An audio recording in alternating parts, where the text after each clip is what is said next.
of the official co-streams of Gamescom 2025 Opening Night Live with Geoff Keighley. We appreciate the events he does. We appreciate him letting streamers, sort of apply and be included in being those official co-streams. So if you're looking for Opening Night Live, you're going to want to skip to the actual broadcast. This is just a waiting room, okay? The co-stream will be like a second stream that I do, and I'll separate it. Usually because we have to mute a bunch of sections. Typically, somebody is going to do something with copyrighted music. So I'm going to end the previous stream. It was a Nintendo Direct about Kirby, and that was a really good time. So thank you to everybody who took part in that. And we appreciate you so much. So this is going to be a waiting room for Gamescom Opening Night Live and the official co-stream. This will be sort of a lead-up, run-up to that. So make sure as you guys come in, you are hitting that like button. You're doing all the things. It really, really does help us out quite a bit when you guys are doing those things. You come in, you hit like, you celebrate your stuff, you upgrade your memberships. If you're watching this later and you like all the coverage, if I help you get through the day, if I help you get through your work day, you can help me get through my work day with a support. I will gift a member. The direct support is how we're able to do this. So I do this full time, and it's because we are a fan-funded operation. So thank you to everybody who does support directly. You may even get a gifted today. Wait, we have waiting rooms for things that are actually going to happen? Yes. Warbond trailer just dropped. Yeah, we watched it at the tail end of the Nintendo Direct. Yes, the official Halo Helldivers crossover, now fully announced, not just hinted. What's good, Captain Steve? Do you think Hello Games Light No Fire news might occur? No, my gut on that, I don't have any insider information here, but my gut has been that Sean Murray is going to wait until the Game Awards. I don't know. Gamescom doesn't feel like the time to do it. Tokyo Game Show. You go main stage with something like that. That's when they announced it. That's when I think they're going to finally do an update. I'm hoping maybe sometime like a release date, sometime next year, and then they'll use the Game Awards to announce that. So, take a shot every time someone asks, what time is GameStop? You mean GameStop? You mean Gamescom. Same Chap Award. Yeah, Game Awards in December. Yeah. That, again, is just a gut instinct thing. It just seems to be how Sean Murray and Geoff Keighley like to roll. That's a main stage, big announcement, I think. I don't think you, announce the game at the Game Awards and then just show up to Opening Night Live. That's a bit of a downgrade in event. Opening Night Live is great, and Keighley has some pretty huge announcements with Call of Duty, and World of Warcraft. But I would imagine they're deciding to, repeat what they did last time. Sorry. Yeah, so it's going to be 2 o'clock Eastern. So we need to schedule, let's see. I'll set an alarm for myself so that I don't forget. We're going to set an alarm for 12:45 p.m. I'll set it for 1:30, and then we'll go over at 1:30, and we'll wait 30 minutes for the event to start. Yes. I'm hoping for something Halo-related. Doubtful, but fingers are still crossed. I don't think Halo's going to do anything or say anything until the Halo Championship event. They basically have said that's when they're going to talk to us next about what they're doing. So I would expect that to be when you finally get an announcement from them. That would be my guess. They seemed to even... I think they said that, didn't they, recently say, that's when they're going to talk to us next? No Sony at these? Here's the thing. Sony doesn't go to Gamescom. They haven't gone to Gamescom in a while. They typically go to Tokyo Game Show and have a bigger presence there. However, they do have some games and things at Gamescom. Ghost of Yotei is a part of Opening Night Live. They just haven't gone to Gamescom in an official capacity in a while. I don't know when they pulled out. I think it was around the same time they stopped doing E3. But they are going to have a significant presence at Tokyo Game Show. They also were just at the China Joy event. So I think they're a little more selective around this time of year because you get things that are kind of back-to-back. China Joy just happened, then Gamescom, then Tokyo Game Show is next month. So thank you so much, 78 INC US Gaming. I appreciate you keeping your membership going. If that's an upgrade, let me know. Upgrades to Member Plus count as a double, and that helps us hit our goals faster, and it also supports the channel directly. If you guys have never done that before, try it for a month and see if you like the extra content as well as the Discord access. We appreciate you guys that support the channel directly. I know not everybody can do that, and DK Baker is going to jump back in with the VIP renewal. Thank you so much. And we are back to me gifting every 25, so the next milestone is close at hand. We're now at 16 to 10 because another renewal just came in from Breaker, good buddy, and he bumps the line of the week to 113. Thank you so much. Yes, I can see your message, RJF. Have you played Bit Trip? What do you think? I have not played that. I don't even know what that is. Yeah. Let's see here. Yo, what's good, Robo Raven? How are you? They just don't have a booth. Yes. And DK Baker, one of the single gifted kings around here, is back in form, gifting a membership and moving the line a little bit further. Twitch already took the milestone of 100 today. Even though they're behind in the contest, you can still steal those milestones. Let's see here. What time is it today? At 2 p.m. Eastern, which is in 4 hours. Sword of the Sea is getting rave reviews from what I see. Yes, it is getting rave reviews. Sitting at like an 89 Metacritic. I'm not sure where its OpenCritic landed. Let's see. Looks like it's doing well. 86 on OpenCritic. Unfortunately, it doesn't have a ton of reviews, so maybe the strong reviews, maybe more company outlets will take an interest in it and give it some more reviews. Quantity is pretty low. Bit Trip Runner is... I'll pause them, Valkyrja, thank you. 8-bit side-scrolling running game. Yeah, I'm not really into those. We be covering Gamescom when it starts in a couple of hours. So the title of the stream is Nintendo Direct, then Gamescom Opening Night Live. So that's... I feel like that's pretty self-explanatory. I'll change the title to Gamescom Opening Night Live Waiting Room. Let's do that. Let me change the title. Make it a little bit more clear now that the Nintendo Direct is over. So, is that a no?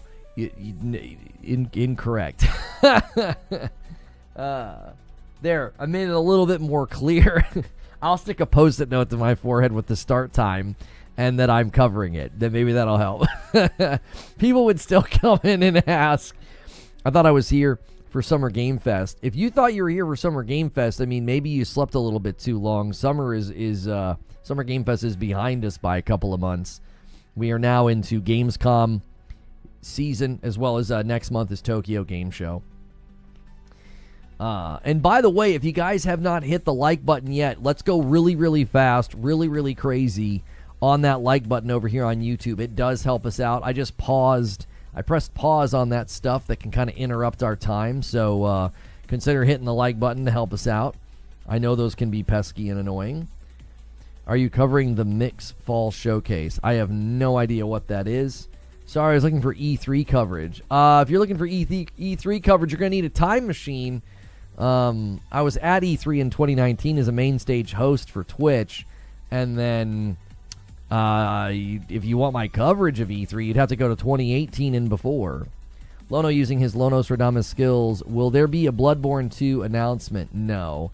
If there's ever going to be a Bloodborne 2 or a Bloodborne PC or a Bloodborne remaster, remake, or whatever, according to Shuhei Yoshida, this is just his theory, which I think his theory is based off of knowledge.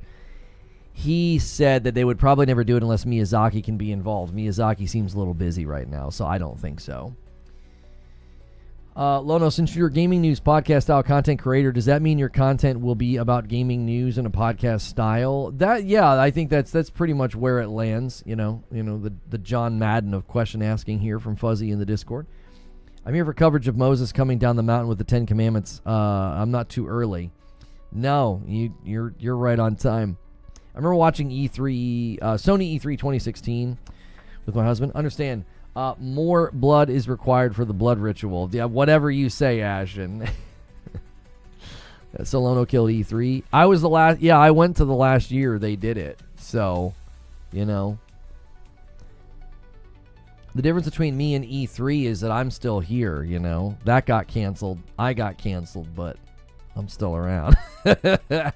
You might have answered this already, but did you see Laura Fryer's vid on X Defiant? I did watch Laura Fryer's vid on X Defiant. She's a gem, man. That's a great video. That is a great video. Look up FromSoft for Bloodborne stuff, but no official port. Helldivers officially announced ODST Halo crossover Warbond. Yep, we watched the trailer for that at the tail end of the Nintendo Switch Direct that we just came from about Kirby. We sort of pulled up the trailer at the tail end and watched it because we were done with the Kirby event. What am I looking forward to Gamescom? I think we might actually get Hollow Knight Silksong news. More Ghost of Yotei I'm excited about. Some gameplay of Resident Evil 9 I think is exciting, since we've only seen, I think, glimpses at this point. So yeah. Laura loved and commented on a comment I made on her vid. Oh, nice. Have you looked at anything Delta Force?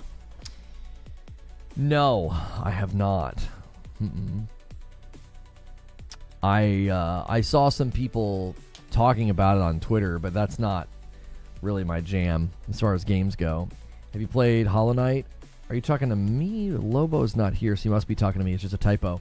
I have played Hollow Knight, and I really enjoyed it. It's one of my favorite Metroidvanias. I've even recommended that people play the first Ori in the Blind Forest, then play Hollow Knight, then play Ori and the Will of the Wisps, because Will of the Wisps takes a lot of inspiration and ideas directly from Hollow Knight. If you need to watch a guide on like the first hour of Hollow Knight, it'll be really helpful to you. There's a couple of items that you can get in the early game of Hollow Knight that really, really grease the wheels. I false started with that game twice, and then one day I streamed it and somebody kind of walked me through what items to get, and it made a huge difference. Any big titles aside from COD at Gamescom? Possibly anything good from PlayStation? I think PlayStation's going to be really tight-lipped until Yotei comes out. They tend to like to give the front-burner game all the attention. Ghost of Yotei is at the event with Keighley, so I'm not sure what he's got. I'm assuming it's probably more combat gameplay footage, maybe more of the weapons would be my guess. You know? Halo franchise to get announced for PlayStation soon? I would think so. There's seemingly going to be Halo announcements at the Halo Championship event, so I don't think there's going to be any Halo announcements at this event. Also, they're probably going to want to let the Halo Helldivers crossover really make landfall and do its job instead of like overstepping and overshadowing it with something else. I've false started like 5 times. I got to figure out Hollow Knight. I'm telling you, if you can get over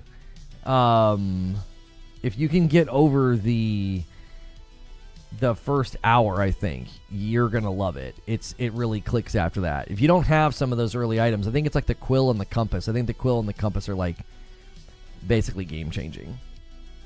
As you guys pile in, this is going to be a waiting room for Gamescom, which goes live in about 4 hours. Make sure you hit the like button and make sure you're subscribed with the bell button.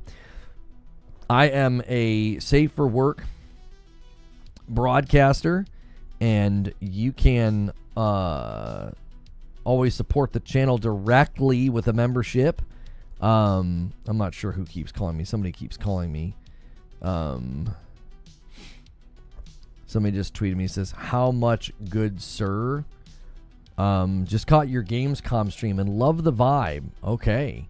Working on this. Sounds cool. Hang on. They keep calling me. Hello? Hello? Hello?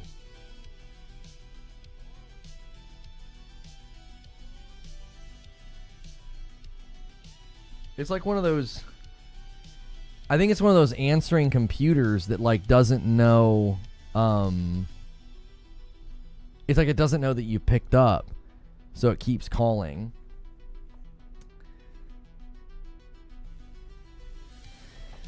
Hello, kitty. I don't know. Maybe that's who's calling me. I don't know. Would you like to do a sponsored stream with Neo Berlin? Well, they kept calling me, so I wasn't sure if maybe it was like my wife or something. Maybe she like lost her phone and was trying to get a hold of me. I thought, if you're going to continue to call like that, it tends to mean it's like an emergency. So, Silksong main menu. Oh, are people getting footage of Silksong? Let's take a look here. What do we got? Oh yeah, they zoomed in from far away. Yeah. Here. See? They're zooming in on the Switch. There it is. There it be. It's playable. It's there. It's real, chat. It's real. I don't think that's AI. I think that's real. Yes. Silksong Shadow Drop. I think a Silksong Shadow Drop would be really weird. Why would you not capitalize on the marketing that you could get, you could pull off? Stone Spire's going to make this really easy and tantalizing. He wants to see the first 10 bomb of the day. We're at 115. We are exactly 10 members away from the next milestone. This is a huge opportunity for somebody to steal it. Whoever hits it gets it, whether it's YouTube or Twitch. Whoever makes that hit 125 gets the gifted member. So, appreciate you guys so much. Yeah, this is the company that reached out just a second ago. They're called 9 Rounds Rapid. It's like a top-down rogue that they're asking us to feature. I mean, I have no problem. I'll show this off here. It looks like it's like a fast-paced, super stylized top-down shooter. You can wishlist it on Steam right now. They're going to be a part of an event coming up featuring indie games, and they're just kind of asking folks to show off the game. I mean, you don't got to pay me or do any kind of a deal or code or anything. I'm happy to show off games to folks. The perspective change there is interesting. This one also looks like it would be maybe tough to do. No, you could do that on console. Yeah, you could do it on console. It's like a twin-stick shooter style. Yeah, I like the art style. I like it. It's very Rorschach inspired, it seems. I want to see more 2D linear side scrollers. There are some really good ones. Have you checked out like Sagat or AI Limit, or what was the other one? What was the one? It's on my wish list. I can't remember it. Let me see if I can pull up PlayStation and view my wish list. Let's see here. What's it called? The name's escaping me. Awaken Astral Blade is another one I'm thinking of. Not AI Limit, I'm sorry. Awaken Astral Blade. Biomorph, Mandragora are all side scrollers. Shinobi Art of Vengeance will soon be here. The Devil Within Satgat was the one I was thinking of. Sorry, I said Sagat. That's not it. Those are all games you should check out if you're looking for some side scroll action. And a 10 bomb comes in from English. Oh, I didn't even see it. I'm sorry. Thank you so much. He secures the 125 for YouTube, and then Jared's going to gift a member. Thank you so much, Jared. And that's going to be an Agent of Chaos to bump us to 126. We are back to our roots, boys. We are back to our roots. Every 25, I'm giving back. You guys are the absolute best. I said AI Limit. I'm sorry. I was getting confused. Astral Blade Awaken is the one I was thinking of. Not AI Limit. Sorry. I'm getting my game names mixed up here. Silksong isn't a demanding game either.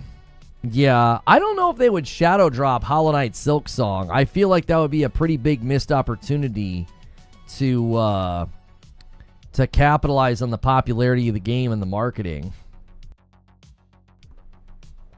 What's to say? You can also play third-party games at the Nintendo booth. So EA Sports Football Club 26, Hollow Knight Silksong, Hades 2, Borderlands 4, Elden Ring Tarnished Edition, Final Fantasy VII Remake, Intergrade, and then Cyberpunk will be there as well.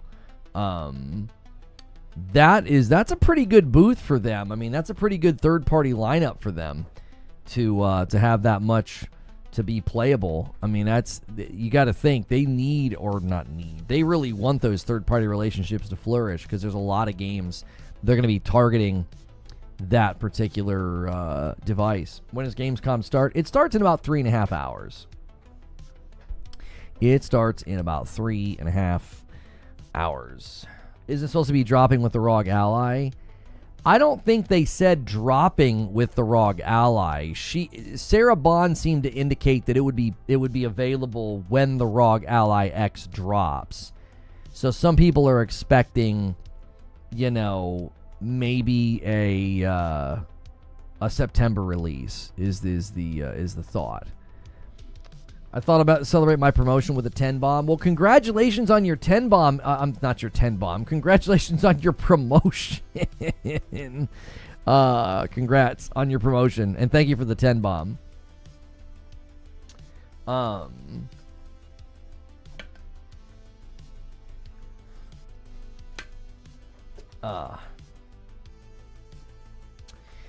Let's see here. What do we got? What are people talking about here?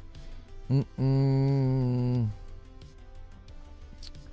you think Solasta gets a new trailer? I'm not sure. Vampire the Masquerade Bloodlines 2 is acting like they might be at the event this evening with Geoff Keighley. They said before Christmas. And it'll be playable day and date when the handheld comes out. Right, which that would mean then that I don't think Hollow Knight Silksong is going to hitch its wagon and release date to the same release date as the Xbox ROG Ally X. But I would think they would want to be out beforehand and have their own marketing, have their own release. They do seem to be in some kind of a marketing contract agreement with Xbox though.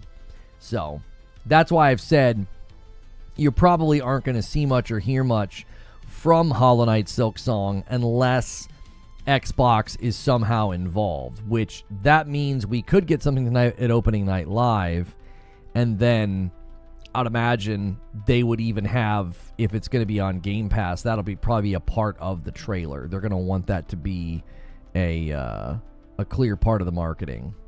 So that would be my speculation on it.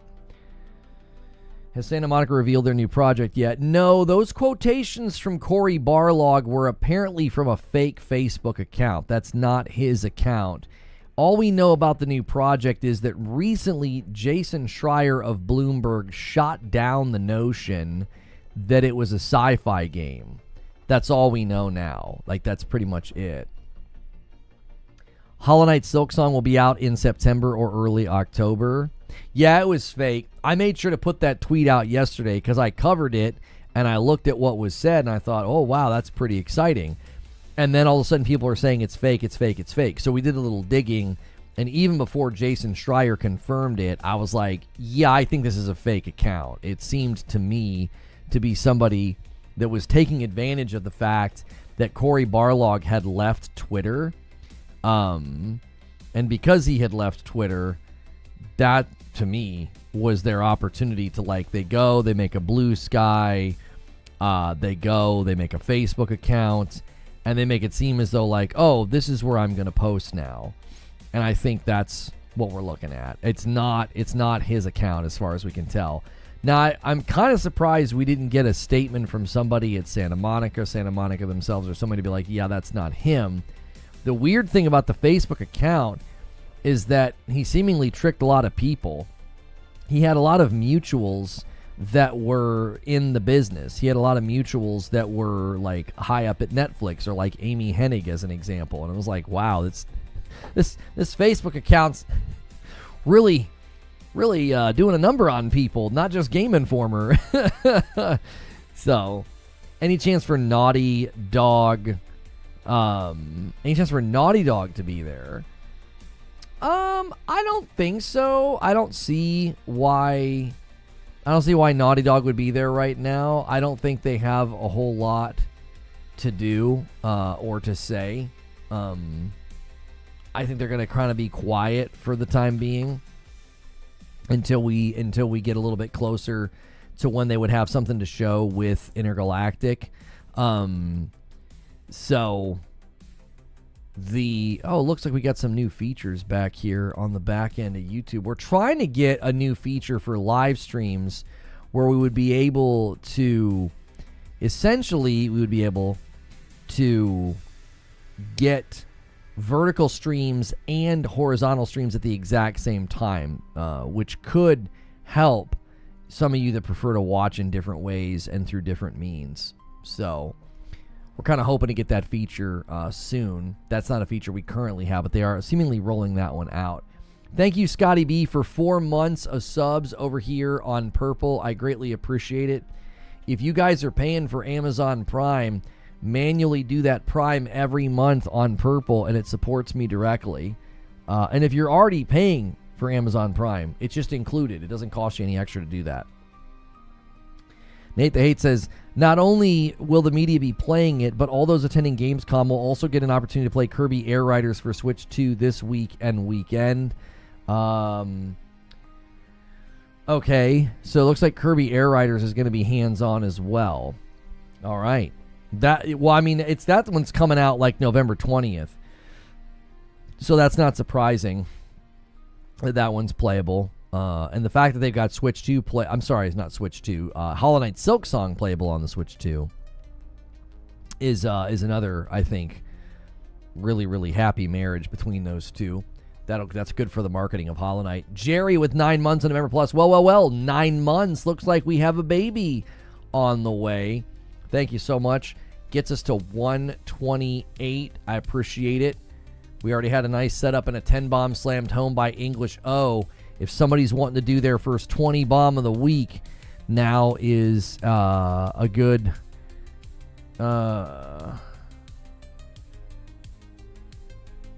now would be a good time to key that up.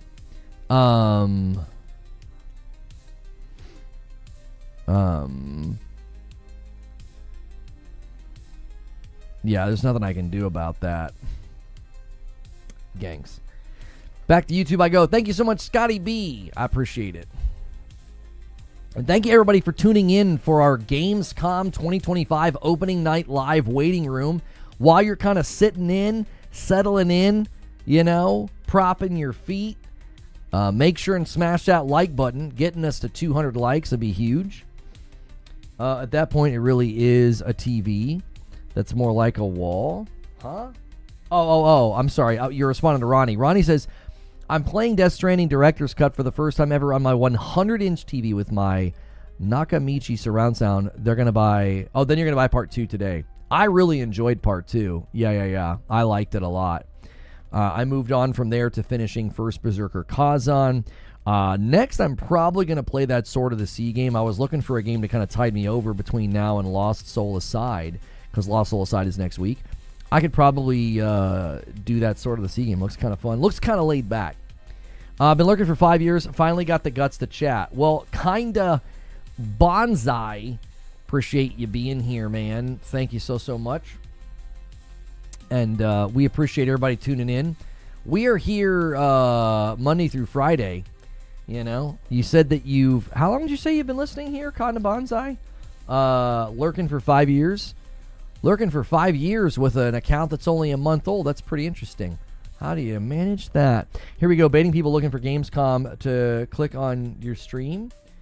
Well, I don't think so. I don't think it's bait. I think this is a common practice that we utilize. What we do is we say, hey, we're all waiting for a fun event to happen. Everybody can kind of pile in and have a good time. I'm interested what you guys are looking forward to the most. If there are game announcements, trailers, if there's news specifically that you're hoping to see. You watching your TV? Oh, so you just been watching. See, I was curious about that. Some days we have a lot of people that are watching through TV. We can actually see that. And that's pretty cool that we have people that are watching that way now. We're noticing also, YouTube recently revealed that there's an increase in viewership through TVs the last couple of years as well. I'm still hoping for Elden Ring Night Rain DLC. New character for Fighting Souls or L. Yeah, I mean, I don't know. When do you think they're going to start to do that for Marvel Toko and Fighting Souls? Do you think on the runway they'll be announcing the new characters, or wouldn't you just kind of like let the game come out and then you'd slowly start announcing new characters? Kind of like what they did with Marvel Rivals, right? Like you kind of get the game out, kind of get the hype train going, get everybody excited. Yeah, and then you start to reveal new characters. I yell at my television sometimes, so I just said, Let me in the chat. Well, if you ever disagree with me, you don't need to yell at your television. Yeah, you can just type in the chat. We always appreciate that. What about Saros? Yeah, I don't know with Saros what the game plan is. We know there's going to be a gameplay deep dive at some point, right? They said later this year. Now, I have been saying they would likely do that afterward, after Yotei has been released. That's kind of how they like to do it. Well, we have something now official in 47 hours. In 47 hours, we have a Hollow Knight Silksong special announcement. Okay, this is going to be on the Team Cherry YouTube channel. This is in fact real. This is not fake. This is not a screenshot. I'm on the YouTube website right now. That is real. It is coming, boys. This is likely going to be, I wonder if it's going to be there with Geoff, and then they're going to use this to do their release date announcement. So that's in 2 days. That's not tomorrow. It's in 2 days. We will be co-streaming that. So make sure you're subscribed to the channel. Make sure you have the bell button checked. That way you do not miss out on these streams. Appreciate you guys so much. They tweeted and said, the countdown is on. Join us in 48 hours for a special announcement about Hollow Knight Silksong. Again, I would absolutely bet that this is going to be the release date announcement. That would be my assumption. I do not think they're going to shadow drop. That would be very bizarre. This would be a decent time to shadow drop. Again, maybe not shadow drop, but maybe there's a quick drop. Maybe they're like, hey, it comes out in 2 days. Maybe they just capitalize on the momentum from this week. I don't know. I'm lowly optimistic about Black Ops 7. I really hope Activision listens to their fans. COD can be great again, but I'm not getting my hopes up. I would imagine the way that they typically build these games, I don't know how much they can respond right now. You're thinking there could be a demo? Yeah, maybe a Silksong demo this weekend. That could certainly work. Yeah. The following since then. So this guy created an account this week. Okay, hang on 1 second. I'll help you out, brother. If you don't, there we go. The problem with Silksong is that it has to be at least on the same level as the first one. I mean, I would imagine after all this time, it's going to be an uptick. You know what I mean? I would imagine that, especially since the only official word we've had from Team Cherry about it is that it's become quite large. And since it's become quite large, I would imagine that means, yeah, bigger, more expanded, more boss fights, more weapons, more areas, all sorts of stuff. So to me, that would be, I think, a pretty safe bet. It would be really weird after all this time. It would be really, really weird after all this time for it to be like a step down. I think that would be a bit bizarre. So if you guys have not hit the like button yet, be sure to do that. We're super close to the next milestone of likes, of 200 likes. Thanks so much, guys. You can watch Opening Night live with Geoff Keighley right here. We are one of the official co-streams of the event. They sent me my co-stream pack. I actually haven't looked at it yet. I've been a little busy. Here we go. Let's delete all those. Here, let me see here. Tomorrow it's on once more. You're invited to co-stream. Yeah, I know that I'm invited to co-stream. Co-streaming registration. Co-streaming assets. It's a zip file. All right, let's take a look in this zip file. Let's see what we have. Overlays and social assets. Let's see here what we're looking at. Oh, that's pretty nice. They've actually got some good, some decent scenes here. Opening night live and starting soon. So they've got a pink opening night live and they've got a purple opening night live. So I tell you what we'll do. We'll use the purple one.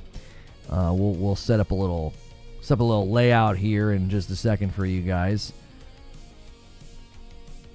There we go. It looks like they actually did transparent PNGs this time around, so that's exciting. That's exciting. Because usually in the past they don't do that. It's like you got to like crop everything yourself. I'm projecting the release date to be in November for Silksong. Okay. They're learning. It only took them 3 years to do a transparent PNG with like punched out holes. It only took them that long, dude. You know? I tell you what we'll do. Let's go and have this on the screen. And then I'm going to use this. I'm going to use this for my... I'm going to crop this up for you guys and get the scene set. Save image. Boom, boom, boom. There we go. And Stone Spire. Guys, I know what Stone Spire's going to do. He's going to do 2 single gifteds right now. And he's hoping to tempt somebody to drop the 20 bomb. So if you're going to do it, get ready. This guy is the king at baiting. He tees it up. And you guys are always so faithful. So if you want to steal it, this is the time to steal it. There it is. There's the next single. And now we're off to the races. Whoever hits it gets it. This could go to Team Twitch or Team YouTube. When does the event begin? You can just ask one time. We'll be good enough to answer you. That is going to happen in about 3.5 hours. 3.5 hours. So I'm watching to see who takes it, who wins it. We'll see. I always feel some disappointment with the Metroidvania only games that have kind of lived up to SOT and Super Metroid. To me, with Shadow Complex, maybe Ori. I thought Ori and the Will of the Wisps was excellent. Did you play Prince of Persia and the Lost Crown? That's one of the best Metroidvanias I've ever played. Hollow Knight Silksong was amazing. Sundered is really good. Now, Sundered is not a typical Metroidvania, but it is excellent, the boss fights especially. And trying to think of some others. We played the demo of it just a couple of days ago, and I can't even remember the name of it now. It's on my wish list. Yeah, Prince of Persia was really, really good.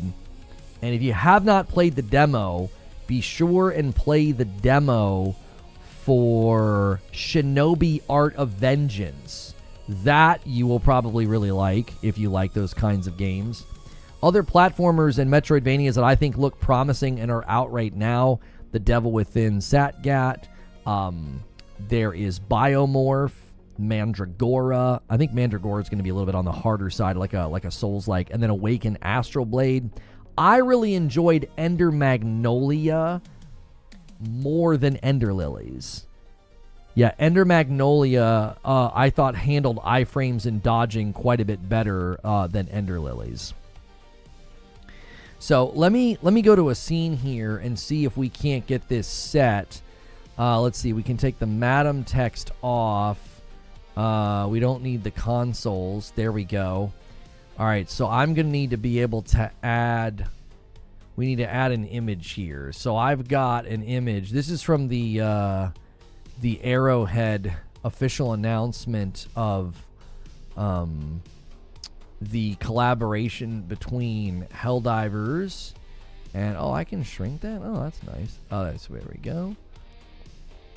Helldivers and Halo. It is official. Okay. All right, so then we're going to need to bring my cam forward.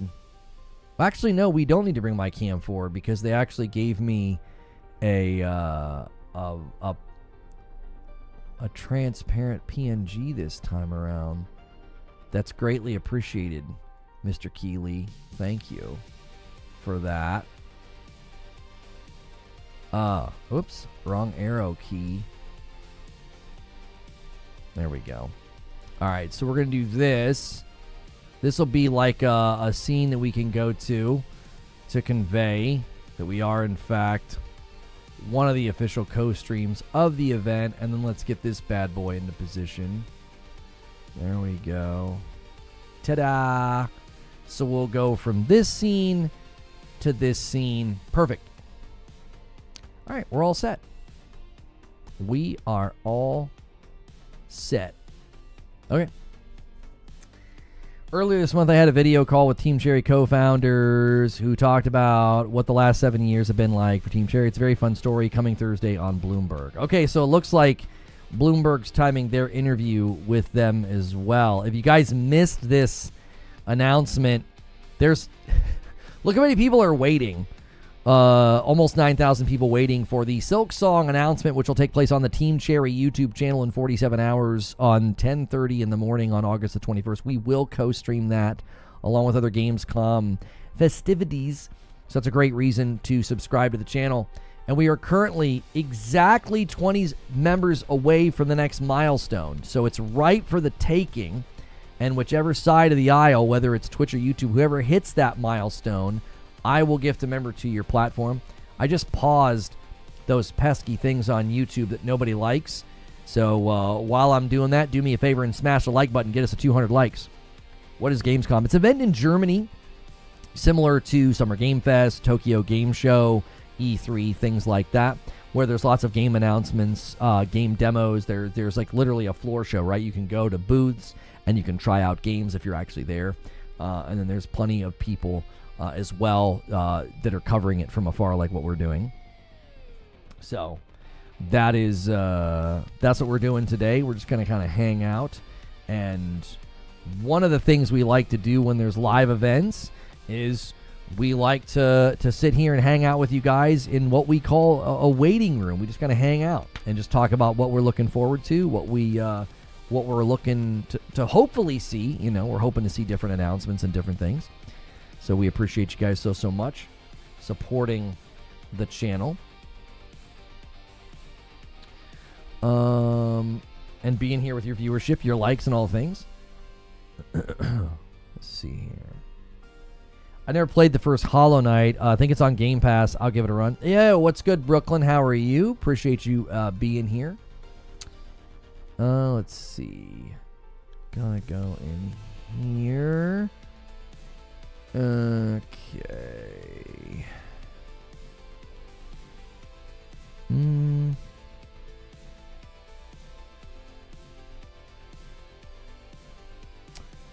We're gonna go current level.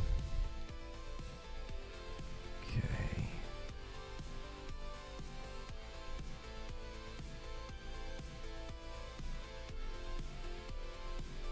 I don't know why it won't let me. There we go. Okay, report. There we go. Got it. I hope so. Side scrolls are my favorite. Not sure if you saw yesterday, but I officially got a recommendation to practice law in Kentucky. Oh, are you gonna like where in Kentucky? Would it be here in Louisville or somewhere else?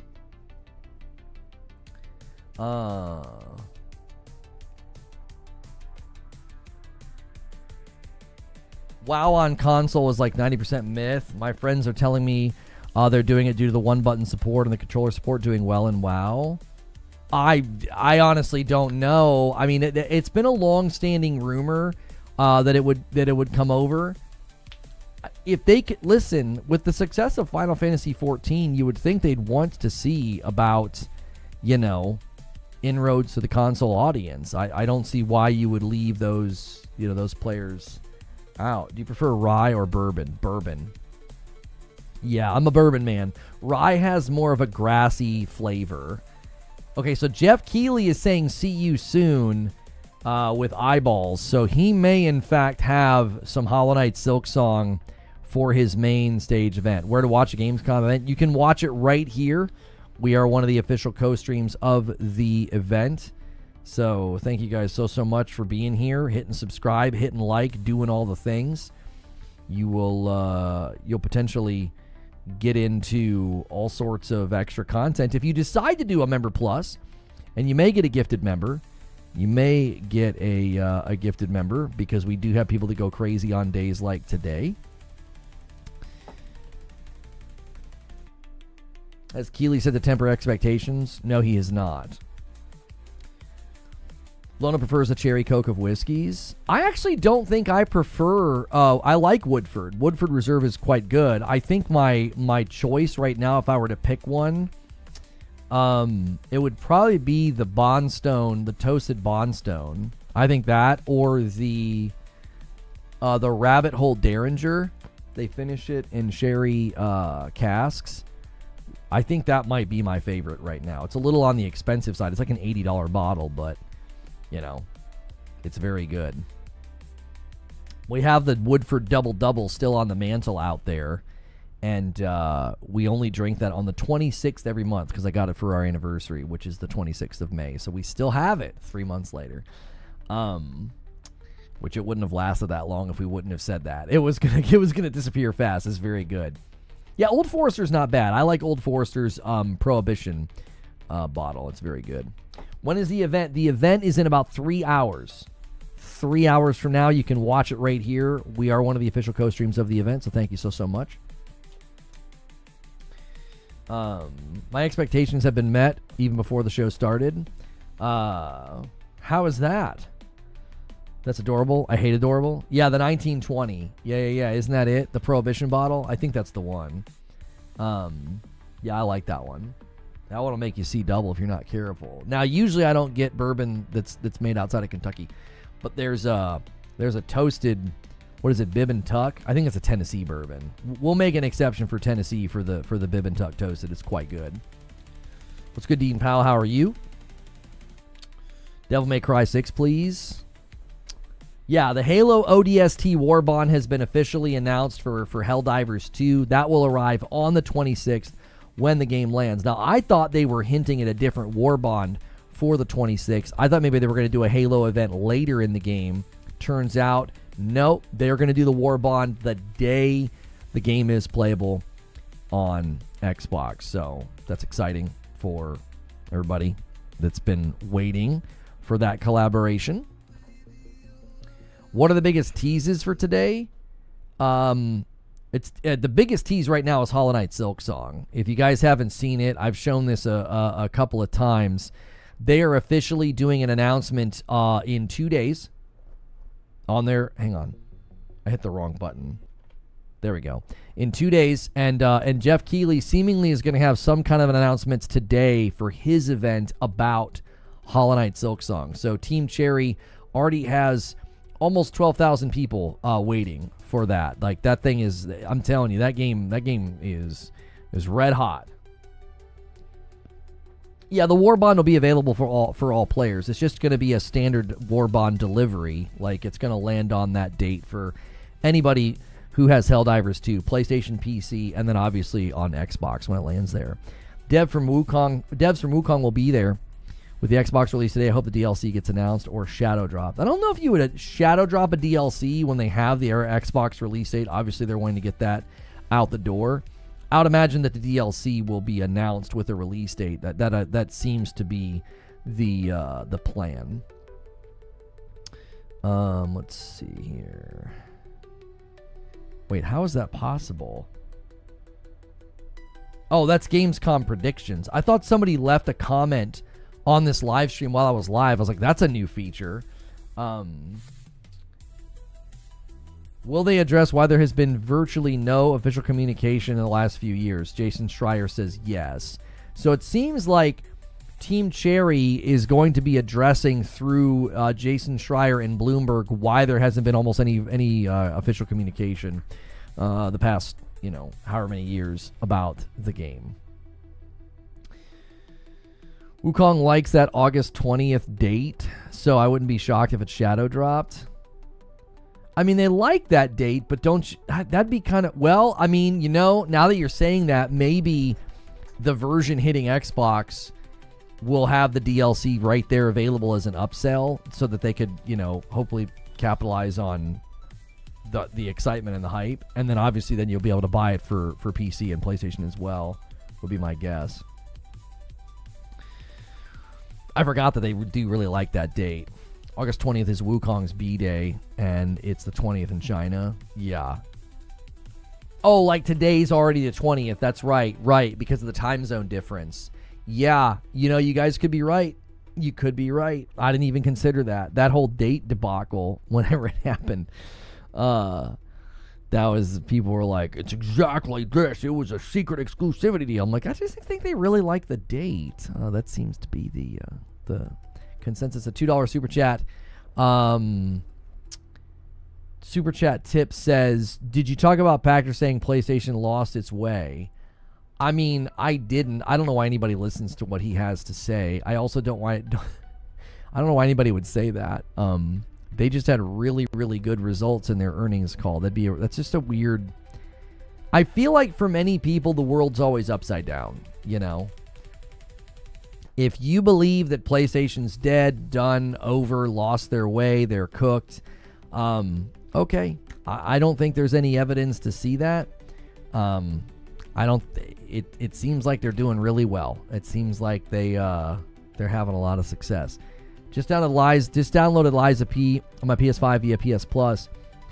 How do you equate sales for this? Isn't downloading a game for free hurting the developers? How are they getting the money? Well, typically when they enter into these deals, they are paid for it going on to PS Plus. And since it's not going on its launch date, it's less likely to cannibalize those initial sales because the initial sort of trajectory or velocity of sales that opening week and month is really important. Now, for smaller titles, it can be really beneficial to go onto a subservice day and date. So Sword of the Sea just talked about how it really helped them. There have been indie titles that have said Game Pass really helped them. Bigger titles going on something like Game Pass or PS Plus day and date can be very cannibalistic to sales. Xbox admitted this during the FTC trial. Like, their internal documentation showed that it was actually harmful to sales. So it's a case-by-case situation. Generally, the larger the game and the more successful it's going to be, the less likely you would want to go on Game Pass. Carnage recently talked about this and said that, you know, from what he understood from conversations he had, is that going day and date on something like Game Pass is good if you're doubtful about your game's success.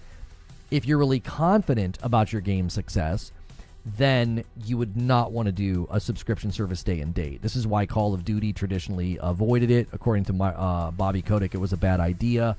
Strauss Zelnick from Take-Two has echoed similar things. When your games are super big and super popular, then that sort of subscription service is not good for you. Game Pass helped Expedition 33. I don't agree with that. I think Expedition 33 wowed people with its presentation, and then word of mouth and the review circuit crushed it, and it took off like a rocket. So its commercial success, I attribute zero credit to Game Pass. If anything, Xbox picked a brilliant target, and they probably did not have to write nearly as big of a check.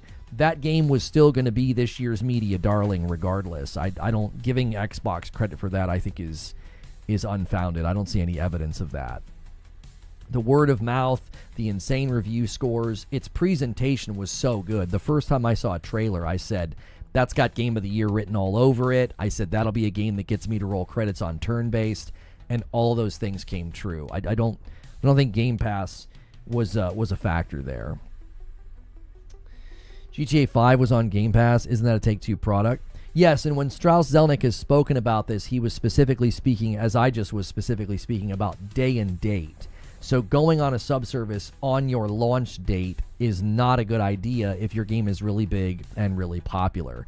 10 years later, going on Game Pass is a completely different scenario. Also, if you look at the money that Microsoft was writing, the check they were writing to have GTA 5 on Game Pass every month, it was significant. So Take-Two is making out like a bandit there. They're 10 years later essentially just getting to like line their pockets with a monthly fee from a company with really deep pockets. So very different. Yes, I've seen the Silksong announcement. We've seen the YouTube video that's going to go live in a couple of days, and that is that's already got like tons of people waiting. Tons of people are already waiting for it.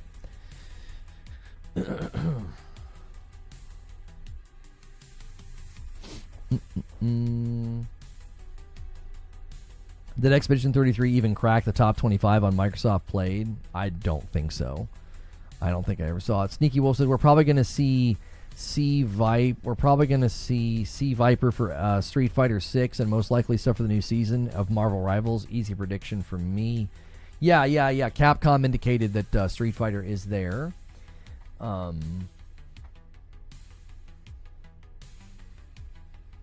Do you have these checks from Microsoft you keep talking about? There was internal emails from the FTC trial that showed what they were paying, in particular for like GTA to be there. They also had internal emails that showed sort of their estimated fee that they would have to pay to games. I believe it was in 2022 that Phil Spencer said they were in crisis mode, and they were basically looking for games to put on Game Pass. And during that email exchange, we saw the speculated price they would have to pay for games to come to Game Pass. It was pretty significant for certain games. It's not cheap at all. And so Expedition 33 was a really smart grab because somebody at Xbox saw that game's potential, and they probably had to give them a significantly smaller check than they would have had to give them after the game's explosion in popularity. So they got a great deal on that. They basically got the Game of the Year frontrunner on Game Pass for probably a bit of a steal, given that game standing in the market right now. Yeah, like $500 million for Jedi Survivor. That was insane. Yeah, it was a lot. It was a lot of money. Was it 500,000? No, I don't think it was 500,000. Wasn't it more than that? I don't remember them. I don't have them all memorized off the top of my head, but that's where we got those numbers. Yes. According to a report, 45% of the players May 2nd were on Xbox. What report? Where did you see this reported? That 45% of the players on May 2nd were on Xbox? There is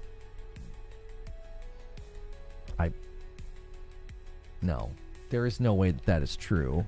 If you look at the Expedition 33 Steam charts, I don't know. It hit 144,000. Didn't it go even higher than that? Yeah, it hit 145,000 concurrents on Steam. That was true on May 2nd. When did the game release? What was its exact release date? It's like a week later. It had half its players. I don't think that would have lasted given the Steam charts. I mean, even if that's true, I still don't think you attribute the game's success to Game Pass. I don't know. I think people are so desperate for their brands to have a win that they'll fight for stuff that doesn't make any sense. And if you don't give them credit for it, they'll claim that you're the one that's console warring. It's like leveraging Expedition 33 in the console war is just pathetic. That's a third-party game that crushed it. It's likely going to be Game of the Year. Trying to leverage it for the console war is just dumb. Game Pass helped it. No, it didn't. The review circuit and word of mouth and the excellence in their game design is what helped it. I don't think Game Pass did a thing for that thing's media darling treatment. That's just such a weird way to appropriate that game's success and try to attach it to your brand. I just think that's bizarre. That game 100% got where it is because of what the devs built, because of the excellence in presentation, and because of the insane review score. Game Pass doesn't have that effect on games. Like, let's talk about Lies of P for a second.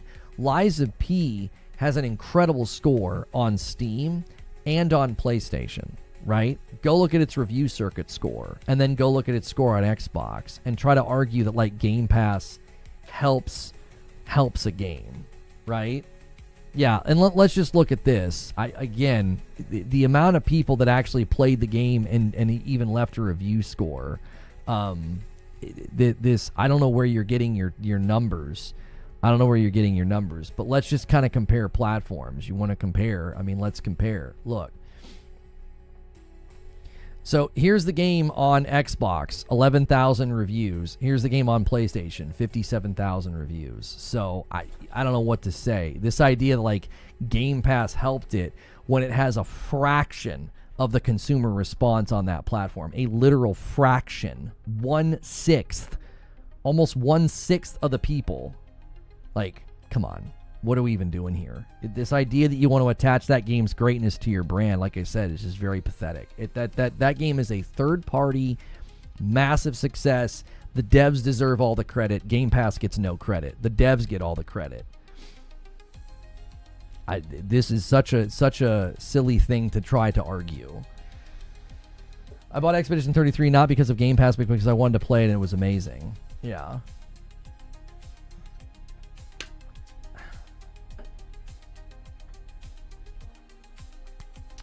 Reviews on Xbox are region-based. Okay. I tell you what. You live in your world where that's true. The rest of us aren't living there. So we can move on in the discussion because it's so pointless. £2 coming in from Zinky says, Bloodborne PC incoming. Highly doubt that. I highly doubt that. Yo, keep dreaming. Keep dreaming.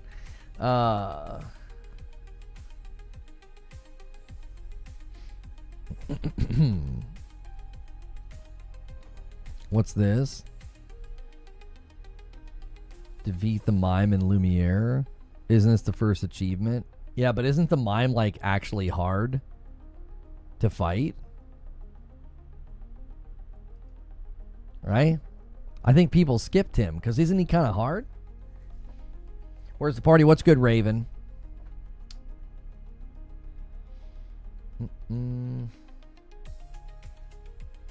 Yeah, but 23%.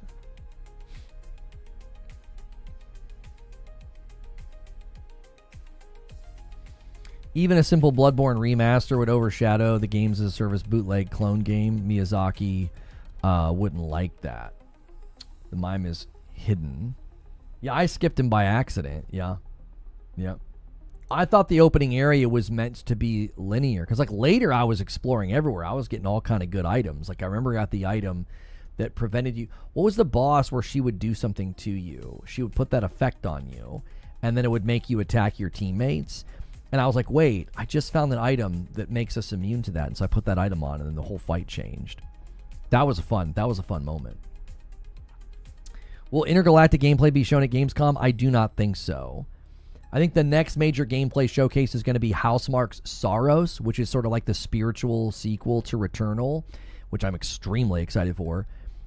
I would imagine, I know Yotei is going to be at this event, and I think you're just going to see a big Yotei push from PlayStation here and at Tokyo Game Show, and then once Yotei's out, then we will get some Soros deep dive gameplay. Wolverine, I just don't think so. PlayStation really doesn't like to do that. PlayStation does not mind announcing games in any order, whether it's Wolverine or when they announce Intergalactic or whenever they announce Soros.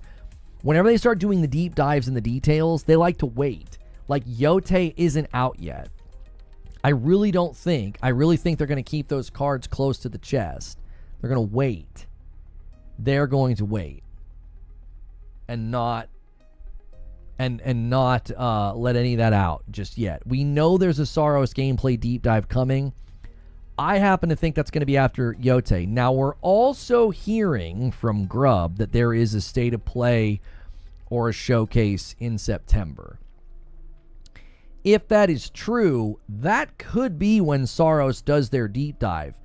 That would be a little out of order given the history that PlayStation does stuff. Oh, I did miss your re-up. I'm sorry, Bumblepants.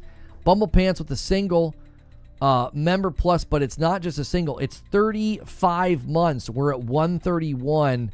That 20 bomb is still just dangling there for YouTube or Twitch to steal it and get us to 151. That'd be an Agent of Chaos.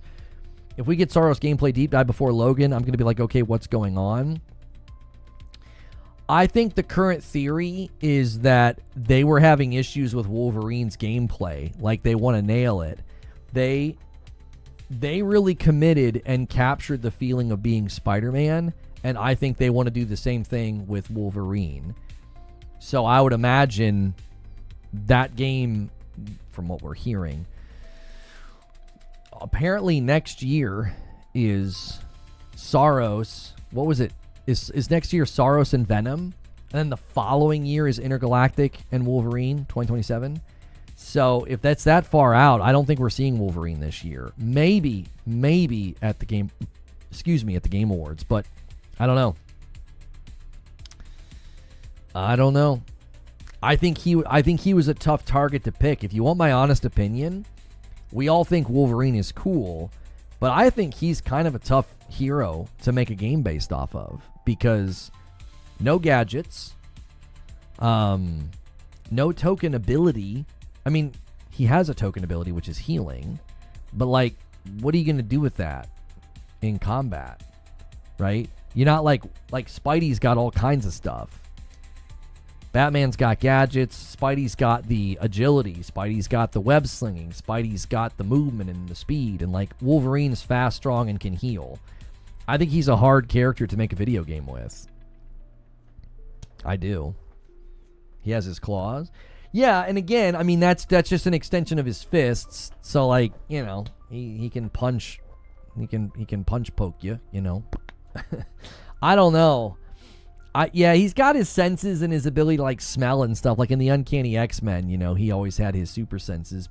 But again, does that make for a compelling gameplay experience? Being like, oh, I can smell guys in the other room, bub. Like, oh, okay. You forgot about his tracking abilities and senses smell?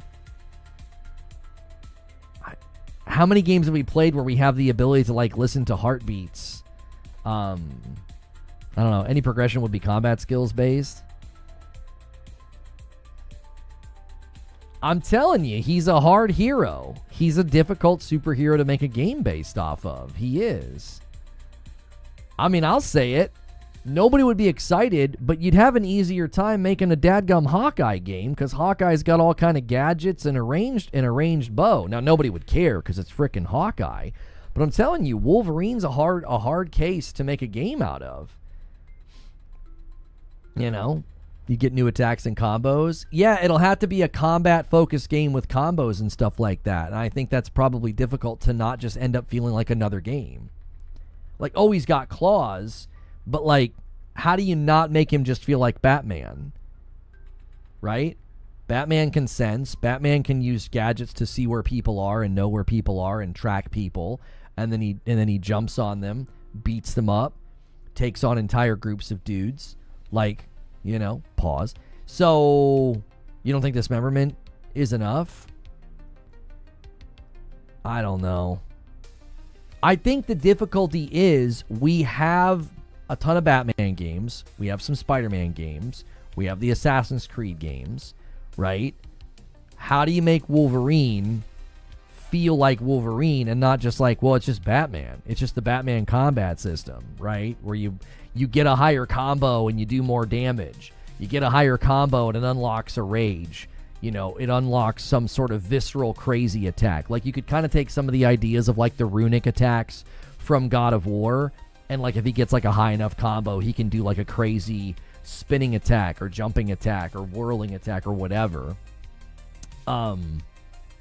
I'm just here to tell you that's hard to do and not have people say, man, this feels like another game. This feels like a game I've played before. I think it's hard. There are a lot of melee-based games where the guy doing the punches and the throws and the crunches, you know, he's making your bones break. He can also kind of sense where you are.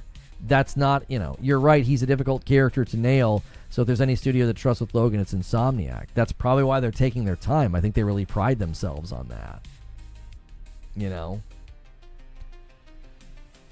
make parry and weave a critical. Yeah. I mean, parrying with his claws. How many melee-based people are you going to have Wolverine fighting? A bunch of dudes going to show up with swords? I mean, I guess they did that in the one Wolverine movie. You could put him into a context where it would make sense that there's lots of melee-based weapons. It would get boring so fast. That's what I'm saying. You give him a motorcycle, and then he's just doing punchy punch for 20 hours? I don't know. I'm excited. I was initially excited. I'm just being honest. I think he's a difficult hero to make a game out of. I think some of you guys are maybe not seeing that. You're just like, oh, but it's Wolverine though. And it's like, yeah, and 15 hours later, are you going to still want to be doing like punch, raise him in the air, stab him on the wall? Like, I don't know. They're going to have to really think about that. A progressive sort of opening of his combat system to make it seem really, really good. Sifu shows how you can do melee combat amazingly. I trust Insomniac. I don't think you guys are hearing the point that I'm making. I'm not saying they can't. I'm saying I think that's one of the reasons we haven't seen or heard anything. I think it's proving to be difficult. I trust that Insomniac can do a good job. What I've been saying for the last few minutes is that it's going to be difficult. He's a difficult hero to not just make him feel like that's just Batman. It's just Batman in a different outfit. He's just punching and breaking everybody. We've played that game. Do you see? They want it to stand out. They want it to feel unique. They want it to feel like Wolverine. That's going to be difficult. I trust Insomniac, but I think that's one of the reasons this one's taken a while. It's not like, and listen, they nailed Spidey swinging through New York. They nailed it. That probably took time. That probably was one of the things they focused a lot of their energy on. Guys, do me a favor. We got a lot of people here, and you haven't hit the like button yet. Go through that ritual. Make sure you're smashing the like button. Thank you for all the new subscribers. You may be subscribing just because the day's exciting and you just want to talk and you're not planning on coming back. This is a daily talk show. We cover the gaming industry. It's safe for work. Many people subscribe and then they throw me on in the background of their workday throughout the week. If I help you through your workday week in, week out, consider supporting the channel directly. We are a fan-funded operation. I don't do this full-time because of the size of my channel and ad revenue. We are not there. We won't be there for a while. YouTube is not built for what we do, but we do this because of direct support. You can hit the join button and pick Member Plus. You can use the upgrade command. You can use your primes. You can support on Twitch. Those are all various places. You can even gift. A lot of people have been gifting today. Stone Spire set up a 20 bomb. He was hoping somebody would bump it to 150. And I am going to pause the thing. They're trying to hit you guys with those things that disrupt our conversation. I just press pause on that. So do me a favor and hit like if you appreciate that.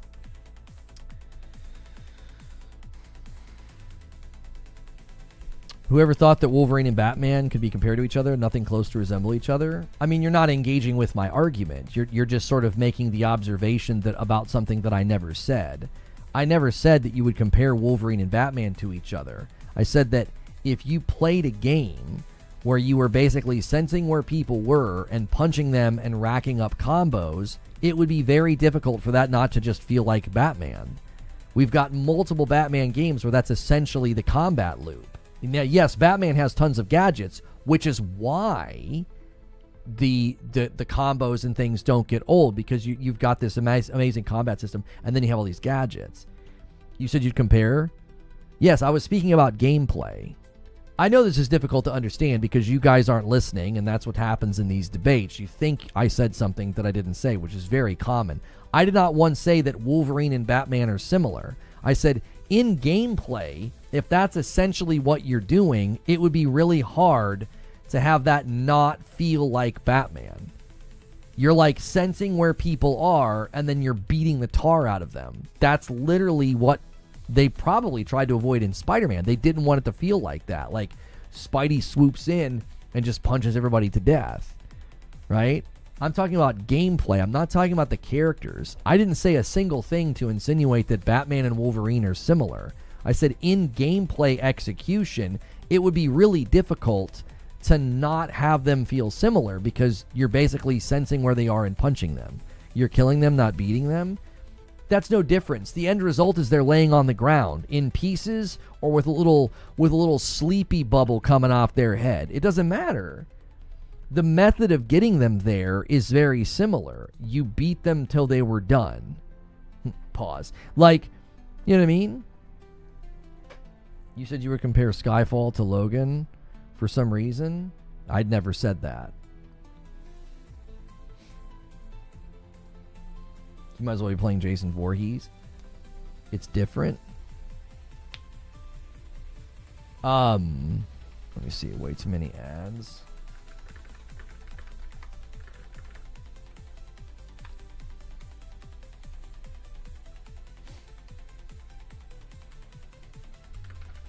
Hang on. He's comparing the Arkham gameplay to potential Wolverine gameplay. That's exactly what I was getting at. Like, if you are building a game around a character whose primary means of combat is punching, and then in this game you're slicing, but you still have to you have to get within range to use the claws. So you're going to be punching, you're going to be slicing, lifting, cutting, whatever. For that to not end up feeling a lot like Batman would be difficult, because it's going to end up looking similar. You've got a very like strong, fast-moving guy fighting 5 or 6 guys at a time, moving from, you know, 1 to 1 to 1, blocking, punching, pushing, slicing, you know, all those things. It's going to be very difficult for that to not end up feeling like how the combat goes in Batman. That's what Lono is saying. If Willie was like Batman combat, it would have been more boring. I'm not sure what you mean.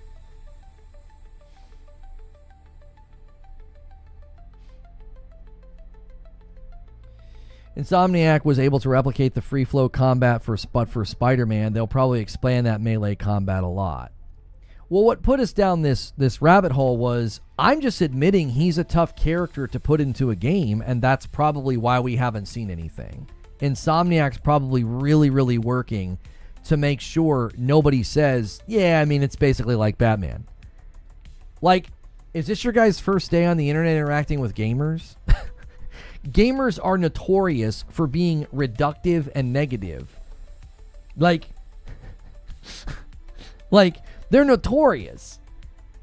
So, like, for somebody to say, oh, yeah, no, that's not a challenge at all. That 100% is a challenge, to come out with a trailer and not have people be like, well, it looks a lot like the Batman combat system. Well, it looks like Batman.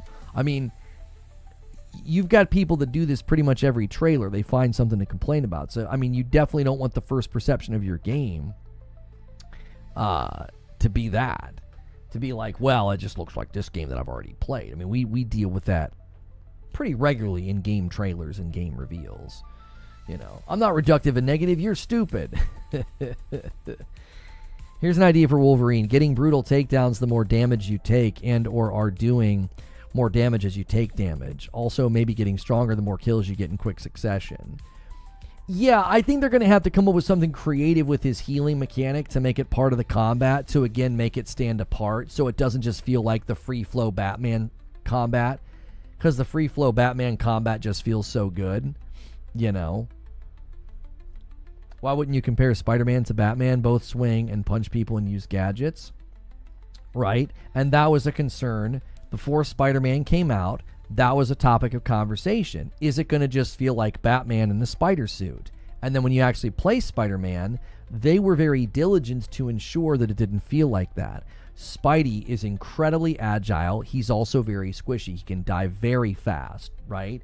Spidey's also not doing a whole lot of stealth. There were some sections where you could kind of hide and stay up above and plan your, you know, your attacks or whatever. But largely, he wasn't doing the stealth thing that Batman was doing in most of the games, where you kind of get up on the perches and up on the ledges, right? There were a handful of spots that was pretty effective in Spider-Man, but by and large, it wasn't nearly the same. But that was a concern before Spider-Man came out, was that it'll end up feeling, you know, like Batman in the spider suit, and it wasn't. They did an excellent job with that. Yeah, a lot of the aerial combat moves. One of the best things to do in Spider-Man is to, like, stay in the air. Swing, grab, pull a guy up, punch him, pull a guy up, punch him, like keep everything kind of juggling in the air. It ended up being a very different combat system. It was not grounded at all. You didn't want to stay on the ground. You wanted to stay on the move. Batman is more of that free flow, on the ground, move, parry, grab a pipe, pull something off, slam it into somebody, or no, throw somebody into something electrical. Now, there was things for you to grab as Spider-Man, but again, it just ended up flowing very differently and playing very differently. Like, I did a 200% through Arkham Knight. I did the rooftop challenges where you can't even get hit once, right? The free flow system in Batman is very grounded. I think that's going to be one of the difficulties with Wolverine. He's naturally going to be very grounded, but you're going to have him doing like leaps and jumps and melee-based attacks. That's going to be difficult to not have that end up feeling too similar to Batman. I think that's completely fair. I don't think I've said anything outlandish. I think that's a very fair take, to be like, This is going to be a challenge. And again, what I was saying was, given Insomniac's pedigree, I would imagine they're really taking their time to nail what I'm talking about, so that that's not something people say. It just feels like Batman, because the Batman games kind of stand tall in the sort of the history of superhero games. They're some of the more memorable because they were some of the ones that did it first and did it really well. There's a lot of superhero games historically that weren't that great. Just rolled credits on Mafia, 10 out of 10 story, writing, acting. Definitely ran into bugs during gameplay. It's not a perfect game, but good lord, these actors deserve some noms. Yeah, I mean, it was like watching a miniseries when I was playing it. I was playing for 2 hours, and I was like, this would make an excellent TV show, I imagine there's some consultation on the comic side of things. What I'm hearing is that basically all modern games are just Mike Tyson's Punch-Out. This is correct, yeah. Just punch them till they go down, man. I don't think it's a challenge. Chat just came up with 10 unique ideas that would work for Wolverine. So chat came up with 10 unique ideas, and you think that then is a refutation of the idea that it's a challenge to make a combat system like that. You don't think that those ideas you guys have come up with would be difficult to put into gameplay and make it like flow well, feel well, not just feel well, but feel unique, as well as like feel like it's unique to his identity. Like they want you to feel like Wolverine. Like they wanted you to feel like you're Spider-Man. I don't know. I think to hand wave and to act like nope, it's not a challenge, I think is silly. At this point, to act like making Wolverine feel good, look good, and play well, and not feel like another beat 'em up hero game, beat 'em up superhero game. I don't know. To hand wave that and be like, nah, it's not challenging or difficult at all. Oh, okay, sure. I honestly have a feeling that Wolverine will feel like God of War. I think giving him more of that sort of lumbering, camera's a little bit tighter, fighting is a little bit more visceral, even some of the runic abilities in God of War kind of influencing the combat system. I could totally see that. Do you read any current comics? No, I don't have time for that. No. Even growing up, I didn't, because we didn't have a whole lot of money. So I would like go to the comic book store and I would buy really old or like not really popular comics for like $1. They had like a bin. And then I would take them home and try to like draw the pictures that were in them. There was a really, really cool comic from Image Comics, the guys that do like Spawn and stuff, and it was called Team 7. And it was a lot of the stuff that ended up in The Matrix, a lot of the ideas. It was a team that got exposed to some stuff and had all these crazy abilities. Kind of a trope at that point, right? Wolverine's not Kratos. Well, but the idea is being similar. You got a guy who's very strong, very visceral, and then, is very angry. I think that is, there's a lot of similarities there. As soon as I saw the leaks, I saw him crawling up the sides of buildings. I was worried about the direction they were going. Yeah, like lumbering up buildings and lumbering forward. It's hard to make that feel cool. It might end up looking kind of silly,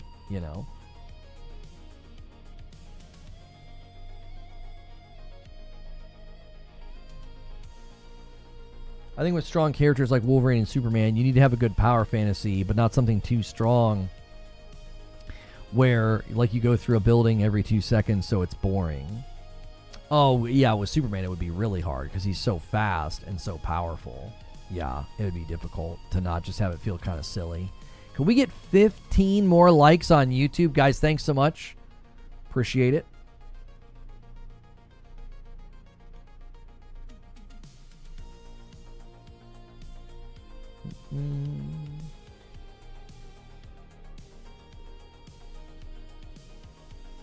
Watch it be an FPS.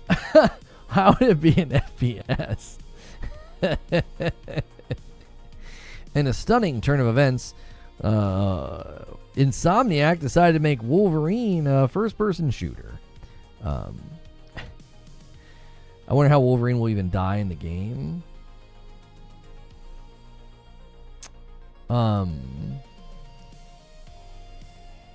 This guy says, well, we tried to tell you about Helldivers. You didn't try to tell me anything. I literally predicted the Helldivers Halo ODST Warbond. Like, huh?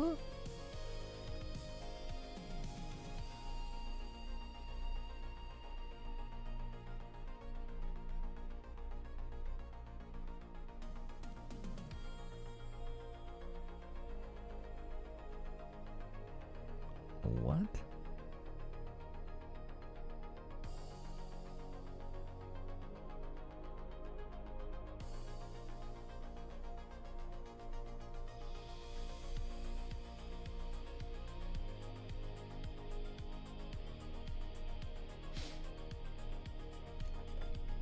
Not open world, open zones. Oh yeah, I don't think you'd want a Wolverine game to be I don't think you'd want a Wolverine game to be open world. I don't think that would be good. Yeah. I don't think that would be good. Wolvie's ability to be killed is wildly variant. Some of the early comments established he could be killed with a single well-placed shot through the heart.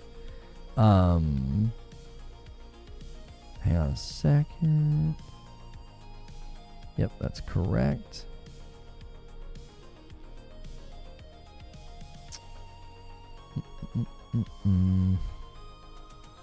Okay. Hear anything about Tlu's Factions game still being in development? No. Oh, there's a guy that was formerly at the company making a game similar, is what we heard. So maybe he decided, hey, there was good stuff there. We could make our own game. Good luck. Are you going to play Gears of War Reloaded on Xbox or PlayStation? Oh, I'll play it on my PS5 Pro.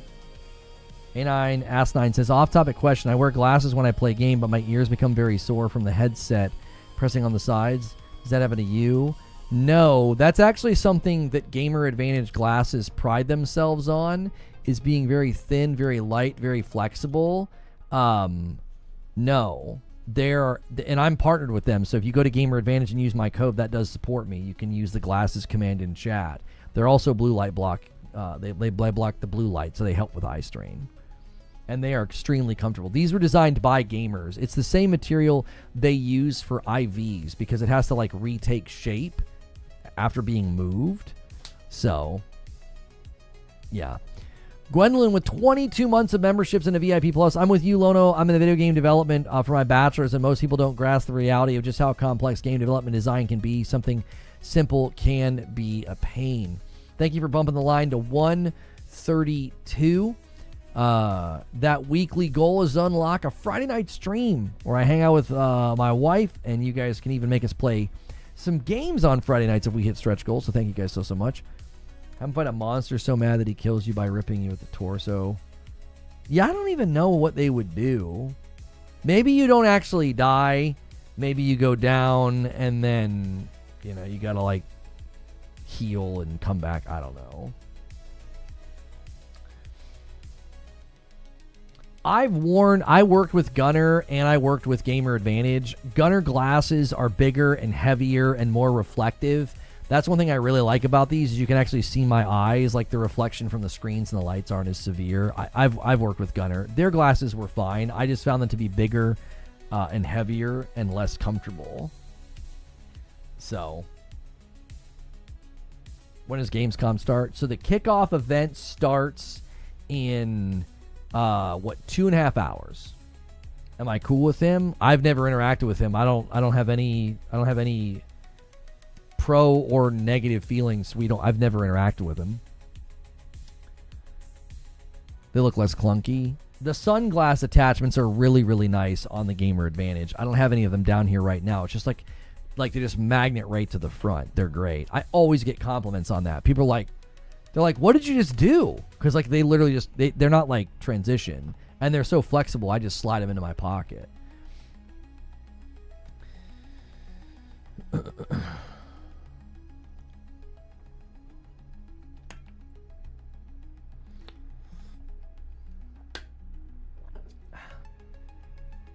Check my last again. It'll be something with the story like he's sick or something. Maybe his healing isn't working right, so he can die. Yeah, maybe. Maybe that's what he's trying to do. He's trying to figure out what's wrong with them. That's like maybe the story or something. Yeah.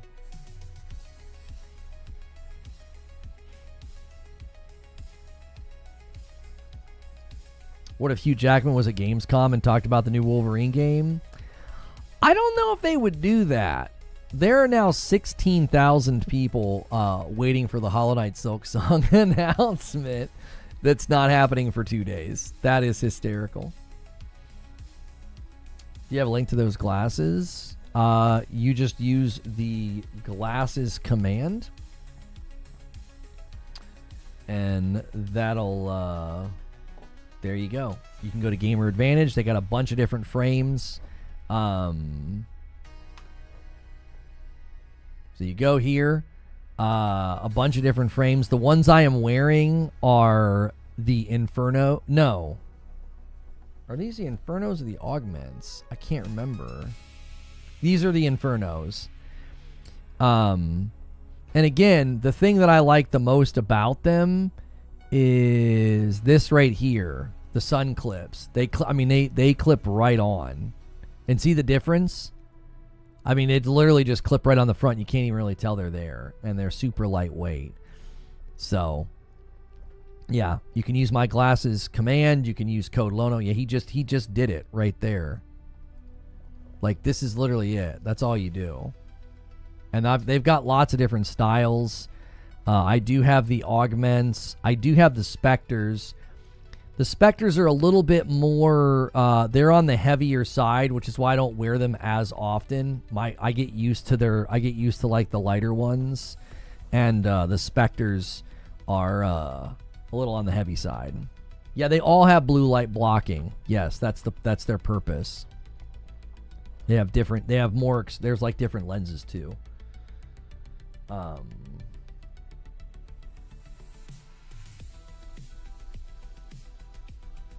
Apparently Michael Ironside, Sam Fisher's voice actor, was spotted in Germany. Possible Splinter Cell remake news. There was rumors we were going to get some kind of a Splinter Cell announcement, yes. The leaks are coming. Hollow Knight Silksong will release on a day of the week that ends in Y. The Legit Gaming Leaks account, once again, hitting an easy bullseye there. Hitting an easy bullseye.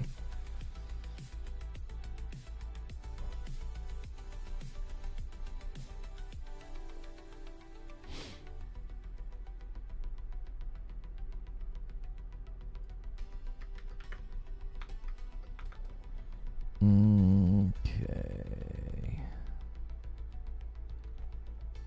Splinter Cell is one of my favorite games. Thank you, James, for 9 months on a member plus. Unlikely, but hoping for Light No Fire news. Captain Steve stopped by the show a little earlier, and he and I were both in agreement. Light No Fire probably going to be showing up at the Game Awards. Do you know how much they are without insurance or for prescriptions? No, I don't have the pricing over there memorized. You'll have to just go put all in and see.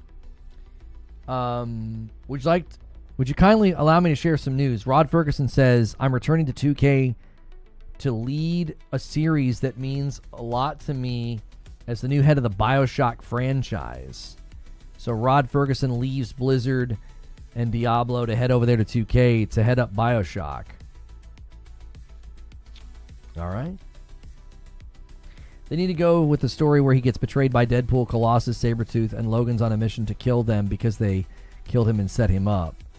The story is called Wolverine Revenge.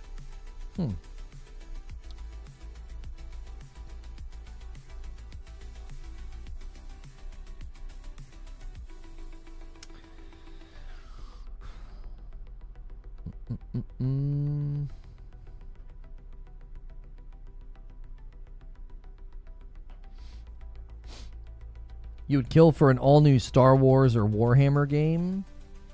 I think they've already indicated there's another Space Marine coming, but I don't know if now would be the time to say anything. I mean, you know, it's hard to guess on stuff like that.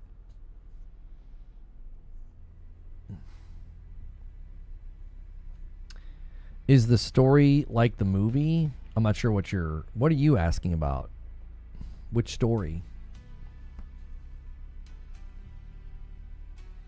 Ferguson is going to 2K. Might be a setup for Microsoft to buy 2K.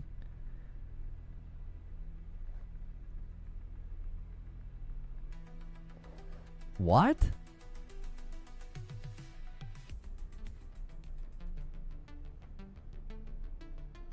Sometimes I wonder if people that talk about video games are a part of an experiment where they hit you over the head really hard and then they tell you to type the first thing that comes to your mind after being bludgeoned.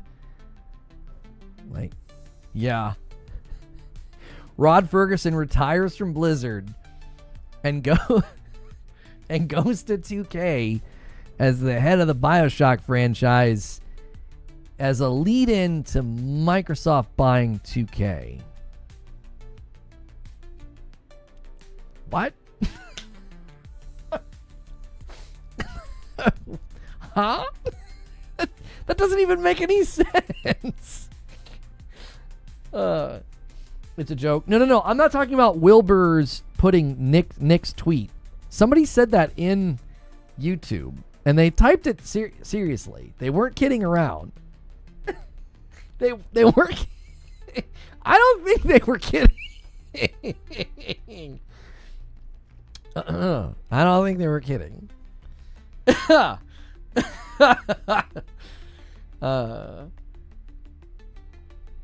Every game he works for, Microsoft ends up buying it.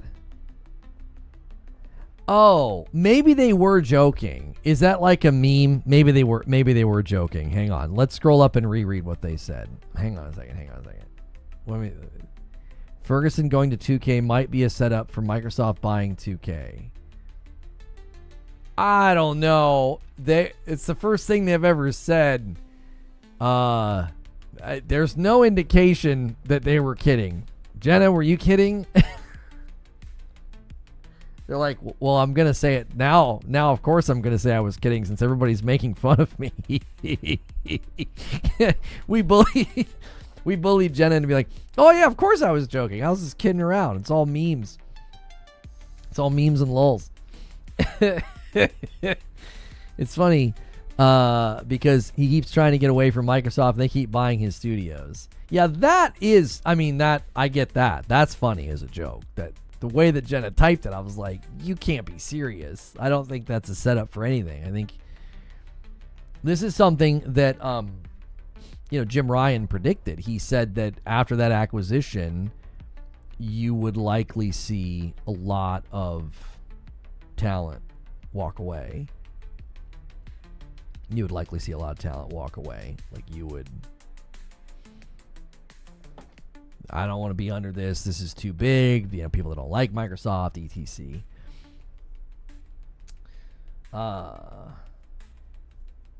You're here for the Wukong DLC. What's the thing that you guys are looking forward to the most today? Like, what's the game, thing, announcement, whatever? We've got some time to kill.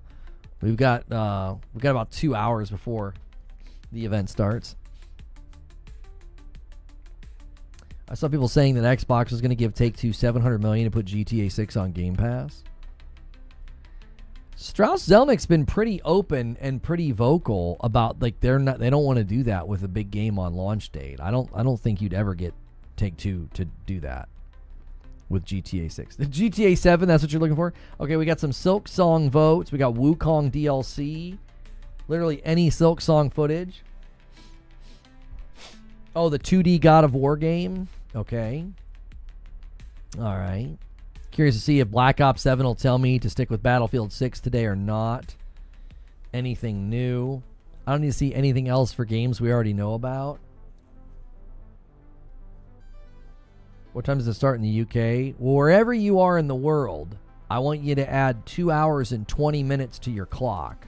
That's when it starts. Minecraft Dungeons 2. Yeah, they've already announced that, right? Maybe we could see a little bit of Minecraft Dungeons 2. Kingdom Hearts. Imagine if they shadow drop the Wukong DLC. There are people that have speculated they might do that today because they really like today's date. Because for them, it's already August 20th. Wukong DLC or any Sony first-party game. All right. Ninja Gaiden, Shinobi, and Splinter Cell if it's coming. What time in Charlotte? It's if you can't do math, if you can't like look at what time it is and you can't add 2 hours and 20 minutes, I would say your time spent on YouTube is not well spent. You should go get a formal education if that's too hard for you. Well, but where should I add the time?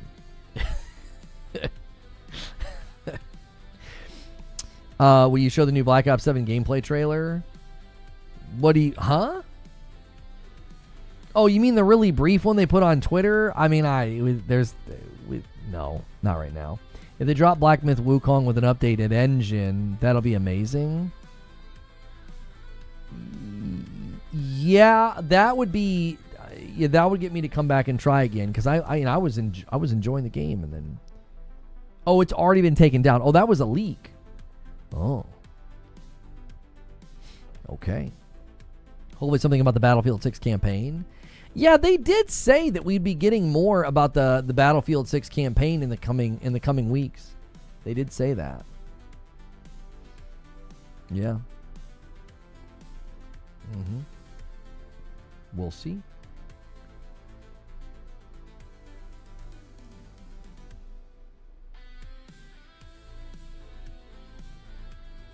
Did you ever try the Bonds Tyson Game Pass fried chicken bucket? Could be a dinner idea for your family this week. No, we never have and we won't. Do your kids play Roblox? No, I do not allow them to play that game because of how non-protective they have been over the years, and we're finally seeing behind the curtain, and my daughter has been begging me to play it. I'm like, no. Absolutely not. What happened with Wu Chang Fallen Feathers? I heard they changed the game. Because of complaints from the Chinese community about certain characters dying, they made it to where certain characters no longer die. You exhaust them at the end of the fight. They just kind of like take a knee and they're like, ugh. Instead of you actually killing them. And people are upset, and they're calling it censorship. Which, if the government got involved and applied that pressure, I would say that's censorship. If it's a change made based off of fan feedback and backlash, I don't know if that would classify as censorship, but we don't know the full story as far as, I don't know. What's the deal with Roblox? Yeah, Sane7527 just put it in the chat. There's a lot of a lot of scum of the earth hanging out in that game, and they're not protecting children. So, yep. They had issues with killing resurrected historical figures. Yes. So, yeah. They're fine with resurrecting them, just don't kill them. That's right. That's right. There you go.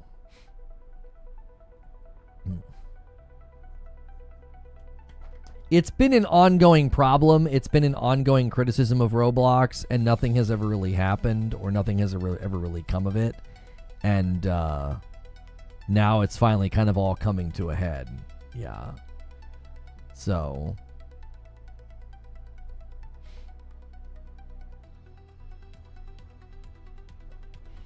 I'm not making political jokes. It's so hard for me. You're welcome. Thank you. I appreciate your restraint.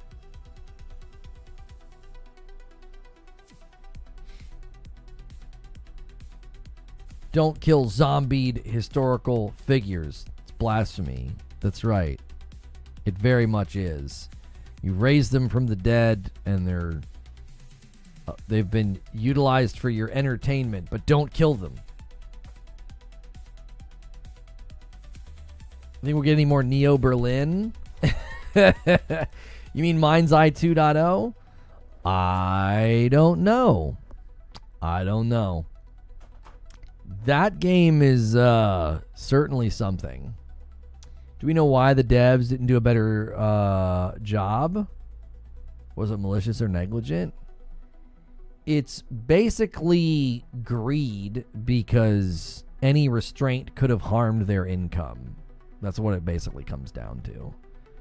We don't want to put any barriers or any restrictions in place because it would harm engagement and income. So, yes. I just got word that Sarah Bond jumped ship to PlayStation. Oh, she did? Yeah. like when people found out she was on the board of Tyson Chicken, and they were like, "Oh, she's leaving." I'm like, "No, she's not. She's just sitting on the board." That's malicious or at least reckless. They had full knowledge of the problem and refused to act, which is legally actionable. Like, I coach soccer. I went through actual training about this. Like, you cannot treat situations like this like, oh, well, you know. No, you can literally be prosecuted if you don't take the appropriate action when something like that is brought to your attention. As you should be. So, yeah, I say fry them. You know, the company should just get absolutely fleeced. Take them for every penny that you can. Looking forward to the WoW Midnight trailer. Don't tell anyone. Okay, I won't tell anybody. Guys, please do not tell anybody that Leviathaner is looking forward to the WoW Midnight trailer. That's not our place to share that. So that's their story, that's their journey, so we're going to protect that. You know?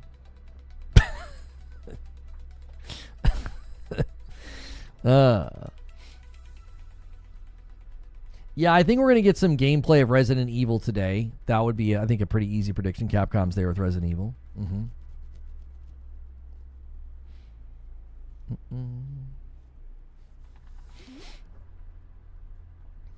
Got to mind your business. That's right. You really need to. The PlayStation Store already has a Gamescom page, but it says games might not be part of Gamescom, like AC, Far Cry, Alien, Resident Evil, Diablo, Shadow of War, Monster. Yeah, sometimes they'll just do that because they know certain publishers are going to, certain publishers are just going to be there and show montages and stuff, so it's good to have their games on sale, you know. Yeah. Digital Foundry did a breakdown of Mafia the Old Country on the PS5, the Pro, Series X, and the S. All right. Gamescom kicks off today in 2 hours and 10 minutes with Opening Night Live with Geoff Keighley.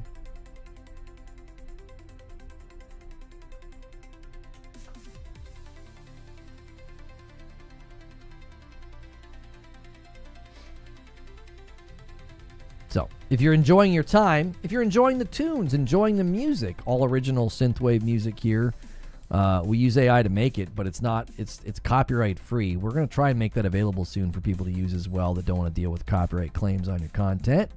And make sure you've hit subscribe, the bell button. Make sure you've hit the like button. If you have subscribed to the channel, keep in mind, I do a show like this every single day. So if you're looking for a safe for work broadcast, you just want to listen to gaming news and gaming discussions, make sure you're subscribed. Make sure your bell button's set to all.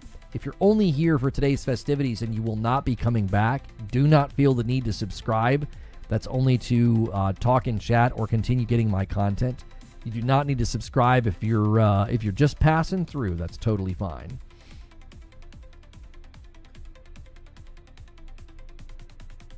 There's a conspiracy going on that Pragmata is a new Mega Man in disguise. Huh.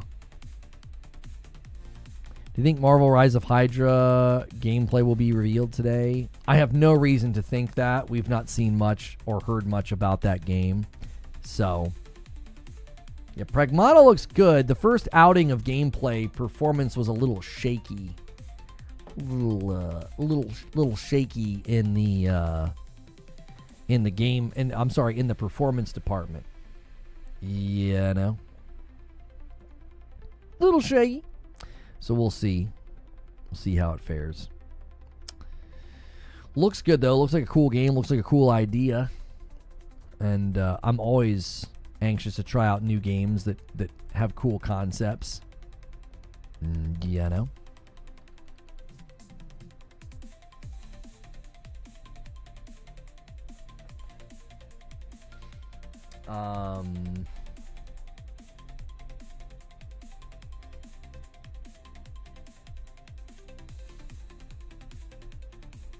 Her path was a false one. Can you play us a banger?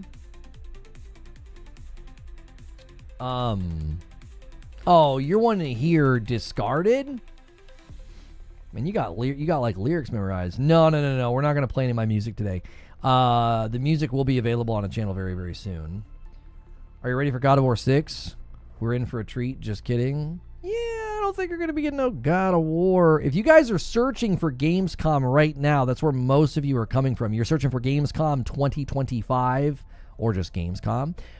You will be able to watch it here. You'll be able to watch the show here. You don't have to go anywhere. We are one of the official co-streams of Gamescom. So make sure you hit subscribe, hit like, and just kind of chill. We're just talking. Corey Barlog said Santa Monica will reveal a new IP later this year. That was a fake account. He did not say that, sadly. That was not him.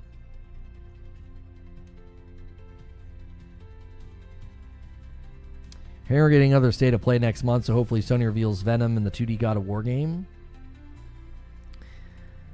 Could be good. Could be good. It'd be cool to see if the Venom game is in fact real. It feels like such a slam dunk of an idea, like a $40 Venom game like they did with Miles, you know. Gamescom starts in 2 hours and 8 minutes.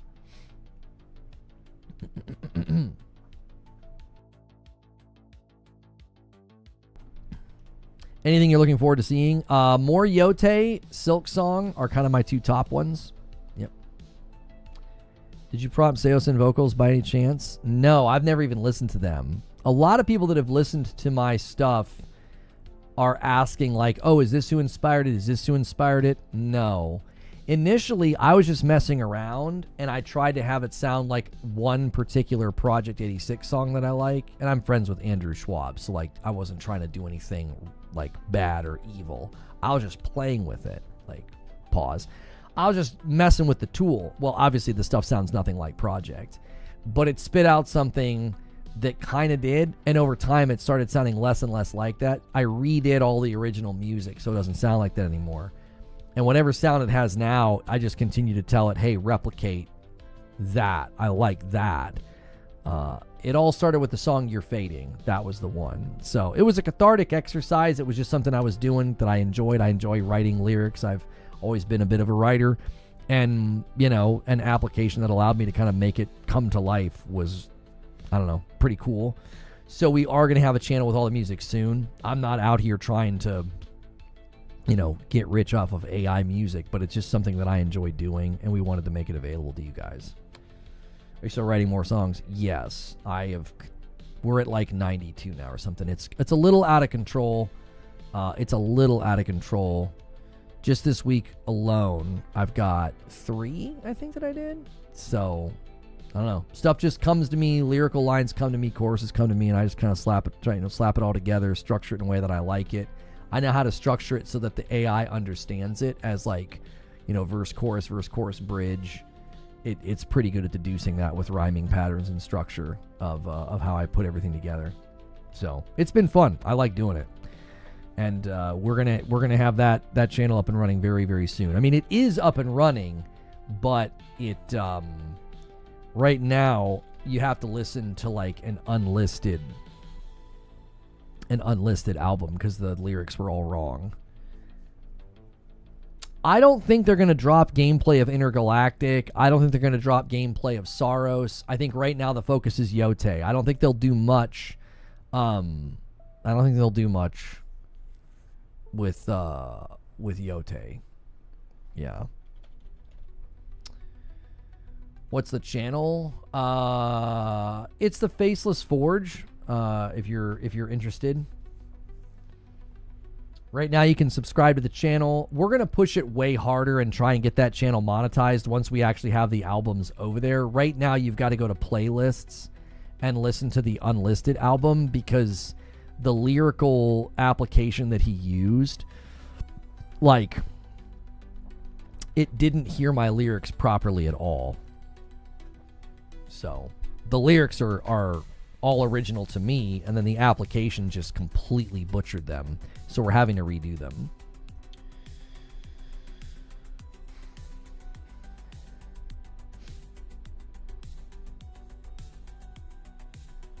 Warframer at Gamescom, I wonder if they will have something as well. Yeah, they usually have something. They usually have some kind of an announcement or a trailer about whatever's coming next with their game.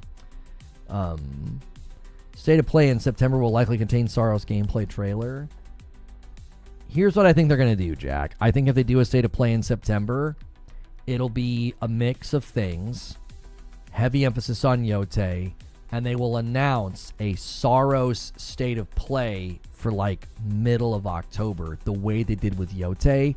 I think we get the gameplay deep dive for Sorrow's after Yotei has launched. This is just a pattern with them, so this is just a prediction that I'm making based off that pattern. That's what I think they end up doing. They didn't get the greatest response to the tease with Yotei, so, but if they want to continue doing that, I could see them wanting to continue that method of like whet their appetite for an actual State of Play that's coming.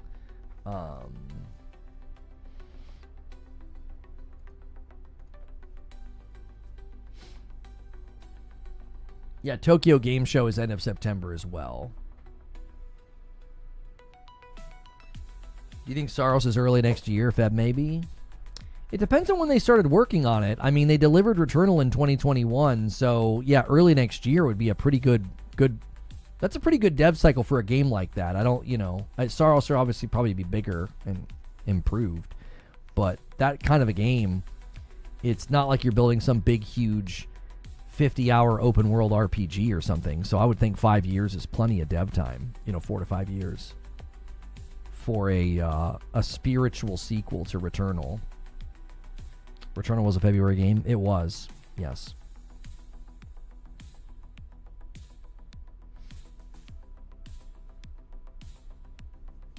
Want to get ahead of GTA? Possibly, yes. I want to see more Spine. Yeah, the Gun Fu game that they just blast Twitter all the time. It's like, release date. When's your release date? Release date, please, release date. And they're like, soon. So, hopefully. I'm not sure where they're based. I'm not sure where that developer is based. They could be another Tokyo Game Show appearance. So, we'll see. The Muppet boxing game does look good, doesn't it? I don't sleep on that, dude. Don't sleep on that Muppet boxing game, dude. We need a return to some just good old-fashioned boxing games, How long is Gamescom? It runs this week until what, like the 21st or the 22nd or whatever?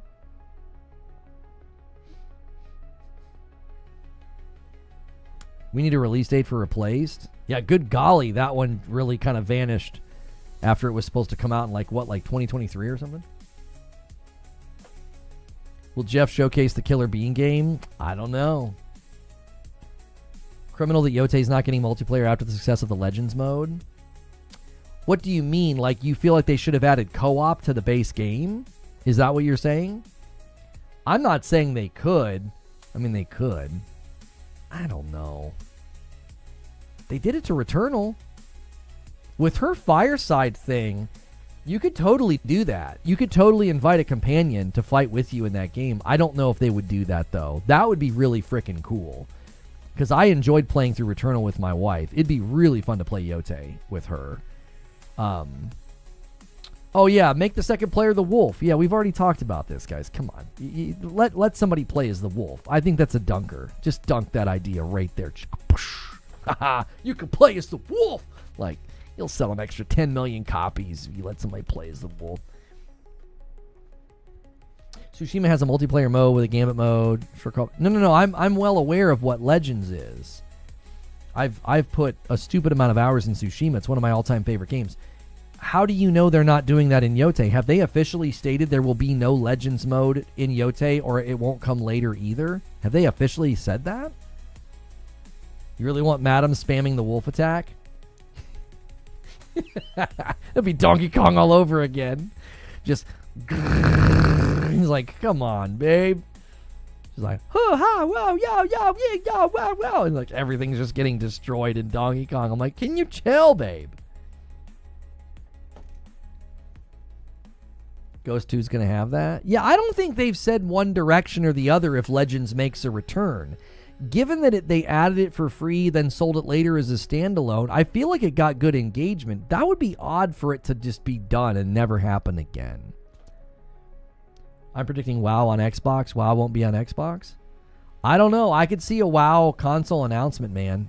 Final Fantasy 14 is, I don't know, dude. Having an MMO on console could, could happen. I'm not saying it is. I'm just saying I wouldn't write that off. I would not write that off.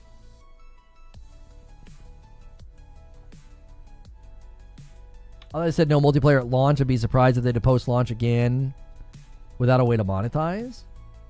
Okay. Well, I mean, if they said no multiplayer at launch, I'm going to be honest with you. I feel like if they weren't doing it, they would have just straight up said that. Yeah, we opted this time to not do that. The fact that they said no multiplayer at launch. Let me see if I can actually find their statement on it. Ghost of Yotei, no multiplayer at launch. Let's see if we can get phrasing here. Ghost of Yotei may not have popular feature at launch. Ghost of Yotei dodges question about multiplayer. Let's see what they say here. Okay, this is the full response. I'll put it on screen for you guys. Let me get it nice and big so you can see it. Pause. Okay. We were extremely happy with Ghost of Tsushima Legends and allowing players to connect with friends and use their skills fighting with the katana against a variety of enemies. We loved it. Right now, we are very focused on completing Ghost of Yotei to the highest quality possible and putting it in the player's hands very soon on October the 2nd. That is our absolute focus right now. Okay, so I would say you could interpret this question one of two ways. They dodged it because they don't want to say no, and they just didn't do it this time. So they completely dodged the question because they don't want to come out and flat out say, yeah, no, we didn't do that this time, so they dodged the question. They could also be dodging the question because they don't want to confirm its existence because they want to focus on the launch of the game, which primarily the draw is a single-player game. So that, I think, answer goes both ways. So that answer doesn't really lean in a direction, sadly. Can't do much with it. Available today on Game Pass PC Ultimate is this game Voidbreaker. It launches into early access, I believe, today. Let's see, does it have any response yet? That was that rogue that had completely destructible environments, wasn't it? You got to search for Void/Breaker. Launches today. No user reviews. Oh, it says coming to early access. So maybe it'll be installable in like the next hour or so. Don't just search for Void Breaker. You have to search for Void/Breaker if you're trying to find it. Unfortunately, the name Void Breaker was already taken. They should have maybe went with a different name, but that's okay.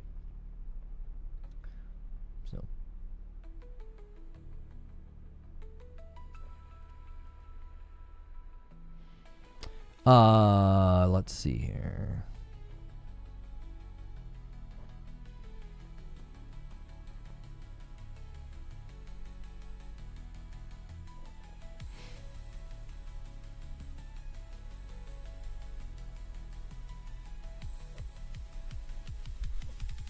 Don't see it yet. Yeah, that's today, though. Thought Voidbreaker was the 20th. I mean, Xbox tweeted that, and the Steam page says the 19th, so... Today is also Sword of the Sea.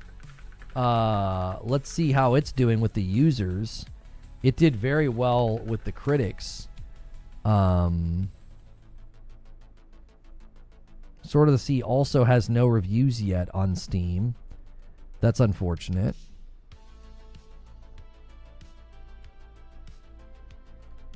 On PlayStation... It's already garnered 500 reviews on PlayStation and a 4.7. This is included in PS Plus. They basically said PlayStation saved the game in an interview recently. So be sure to check that one out, support that one. I'll be playing that one. I'm I'm going to buy that one. It's like when they're indie titles, I like to do that. Delta Force is dropping on consoles today. When was BioShock Remake canceled? I have no idea. I wasn't aware that happened.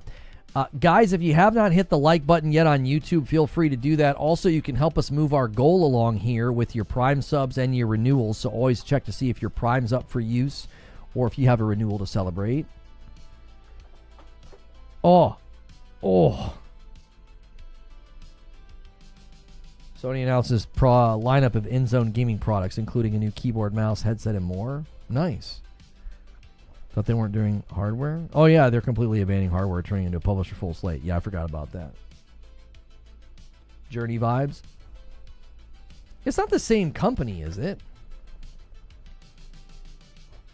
Sword of the Sea is from Giant Squid. Giant Squid. Oh, the Pathless and Abzu. You guys remember the Pathless? That was actually a really fun little game. I should have gone back to that one and finished that one. I remember really enjoying that. We were going through like old games. Abzu's older. I forget what this one is. This one's got a 93%. Yeah, these definitely are in the Journey vibes. Yeah, Giant Games. 505 was the publisher of this one. How did Pathless do on Steam?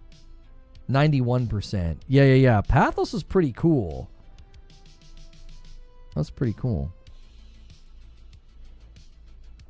That's a fun little game. I remember liking it. Oh, it's the same lead director and art director from Journey. Well, there you go. Excuse me. Genova Chen worked on all of them? Oh, I didn't know that. Well, that makes sense then.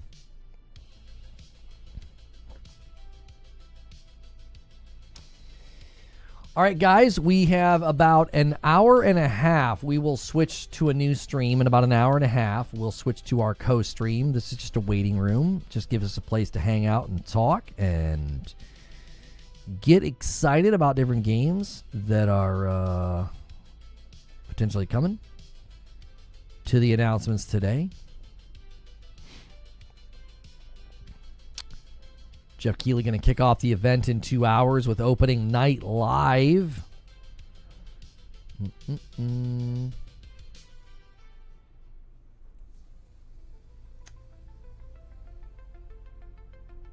think we'll get something about Borderlands 4 or Silksong? Yes, both. I think there's going to be Borderlands 4 and Silksong. Let's see here. Summer Game. The Summer Game Fest account tweeted the following. Oh, I thought Borderlands was on the list. Maybe not. I know Silksong's going to be there. Borderlands isn't on the picture, but they're probably there as well. I would guess. Yeah.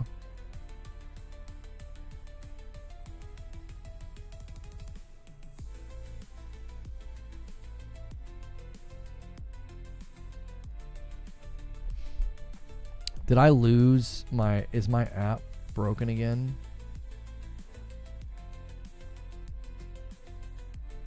Nope. My app's not broken. Chat just came to a screeching halt on both platforms. Wake up, chat. I think there are two lists. One for opening night and one for Xbox. Yeah, Xbox has two long lists because they're going to do their booth and their interviews and streams and stuff on the 20th and the 21st. We getting Xbox ports to PS5 announcements? I don't know. I don't think they're going to even bother with that anymore. I think they're just going to announce their games. I'm writing pointless work emails. No, you're not allowed to do that. Talk to me, Sven. Hollow Knight Silksong special announcement set for August 21st. Yes, we will co-stream that. Geoff Keighley also seemingly indicating he has some Silksong stuff for this evening. But Lono said emotes don't show in the combined chat. I can see that you sent them. I can see that you sent Lono Dope Frick and Lono Lurk. They don't show me the actual image. I just see the text. Yeah. No. I can see that you're doing it. I just don't see the image, unfortunately. Jeff's going to open the show with honored to announce one of the biggest games ever that we've been waiting years. Hokodoko Sweet Mommy Waifu Club.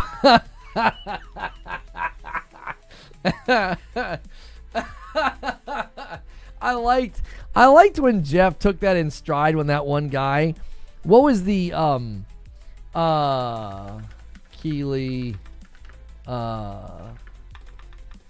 this next game meme. What was that? The next game meme. It was like the guy's like, Geoff Keighley gonna walk out and be like, this game's gonna change our life or whatever. Oh shoot. Can someone find that original tweet? That was an excellent tweet. And Geoff Keighley took it in stride and he tweeted the image before the game awards, I feel like he took it in stride. Yeah. It was this image. Yeah. Here it is. I found it. Yeah, this is one of the greatest tweets.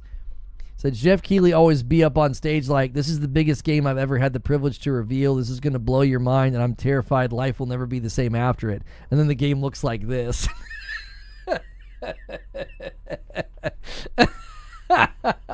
And Keighley took it in stride. He took it in stride, and you got to appreciate somebody that can kind of laugh at themselves or laugh at a good joke. And he said, only over just 3 hours until the Game Awards, and he tweeted the image. I thought this was good. I thought that was classy that he took the joke and the meme in stride. Because that guy's tweet, Keighley always up on stage. Let's see how it did.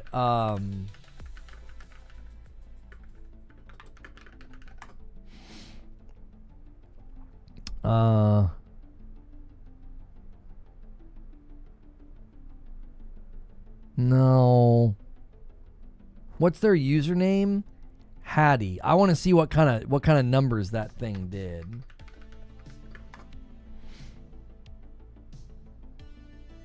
I literally have their username. Did they pin the tweet? Let me see if they pinned the tweet. Let's see if that's still their username. @Hattie_. The account's been suspended. Dadgummit. Why can't you people behave yourself on Twitter? You have robbed us. You have robbed us of the glory of the metrics of that tweet. Stupid idiot. You know what I'm saying? Why'd you have to go out here and break the rules? Now we don't get to see your dadgum tweet.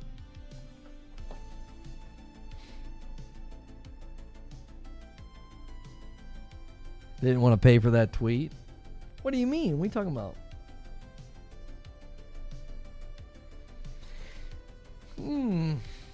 I don't think they mind paying for a tweet that goes viral if it's a monetized tweet. If it's a monetized tweet, they're making money off of it too. That's unless you're saying they want to take all the money for themselves. I mean, that'd be kind of insane.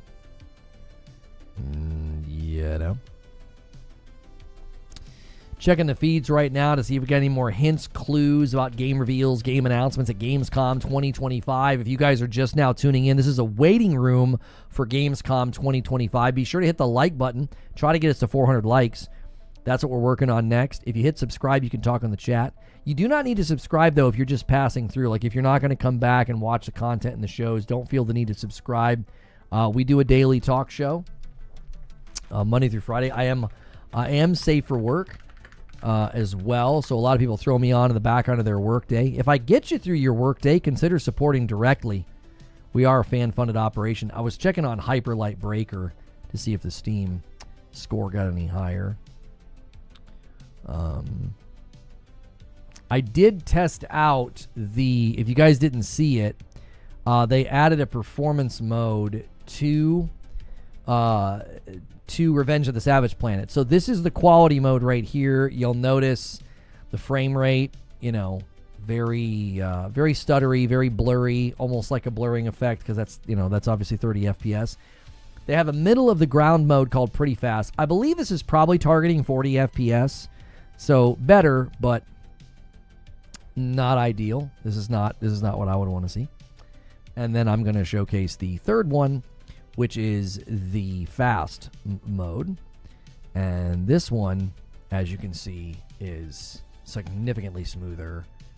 Rock solid 60. Now, I'm not in combat. I'm not doing any fights or anything like that.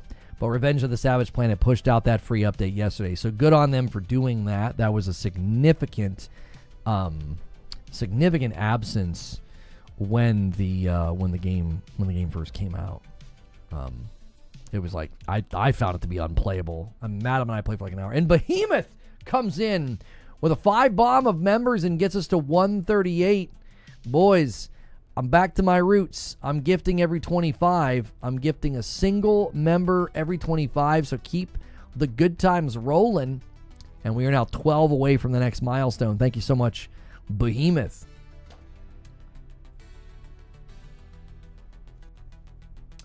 Man asked chat to talk because it went dead. I ask a question, get ignored. 10 out of 10 stream. What the frick did you say? Have we made Shadow Drop predictions yet? There were people making some wild Shadow Drop predictions, you whiner, you big baby. There were people that said, like, Hollow Knight. I don't think so, because as we've shown, Hollow Knight has a special announcement on the 21st in 46 hours. There's already 17,000 people waiting for the special announcement. It's absolutely insane. But no, so probably not a Shadow Drop there. We're definitely thinking that we might see a Black Myth Wukong DLC Shadow Drop, where it'll be packed into the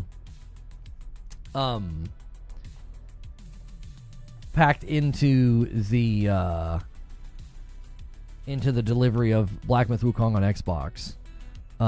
You can now dodge roll on the bus, in the bed, or in a meeting. Enter the Gungeon is now available on mobile. There you go. Halo PS5 Shadow Drop? No, I don't think so. I think Halo made it pretty clear they'll be doing their announcements during the next Halo Championship. So, bit of a surge of viewers here. If you guys are enjoying the content, make sure you're smashing like. We need 15 more likes for the milestone. So thank you guys so much. Jason Schreier talked to Team Cherry. His article will drop on Thursday. Team Cherry will address lack of communication and various other things in it. I'm going to guess. Let me just take a guess at to what they're going to say. I would imagine they're going to say something to the effect of, since we had no concrete release window due to the game sort of growing in size, due to our limited bandwidth, we thought it was best to not say anything, because you're just going to set expectations. It's a damned if you do and damned if you don't situation. You say nothing and people get ticked. You say something and then people think that, oh, you must be gearing up. Oh, you must be soon. Oh, the game must be coming. Oh, this, oh, and it's like, they can't win in that scenario. So erring on the degree of like caution or silence, which is what they did, I think is a far better course to take. I don't think we get any major game related drop today, maybe smaller indie or something. The show will start in an hour and 40 minutes. Space Marine Remaster on PlayStation 5 Shadow Drop. Didn't that Space Marine Remaster get terrible scores? The Halo announcement at HCS is the next chapter of Halo. Master Chief or Infinite to PlayStation could happen today. I hope Master Chief happens before Infinite. Enjoy the good ones before Infinite slop. I don't think Master Chief Collection's coming over, and I don't think Infinite's coming over. I think you're going to get the Combat Evolved remake. I think they're going to follow the same pattern they're doing with Gears. Instead of Gears doing a Gears Collection, they're doing the first game reloaded. If that goes well, they'll do the next game. Right?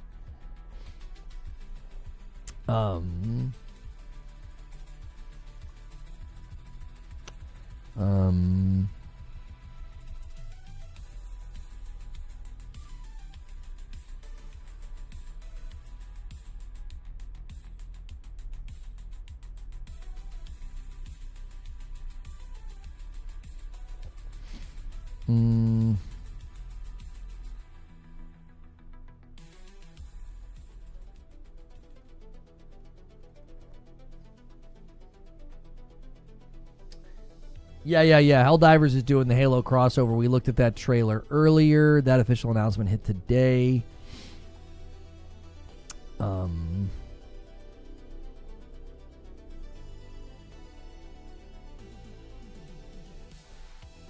I'm just checking the feeds right now to see if anything's going on. If anything, any announcements, any leaks, anything.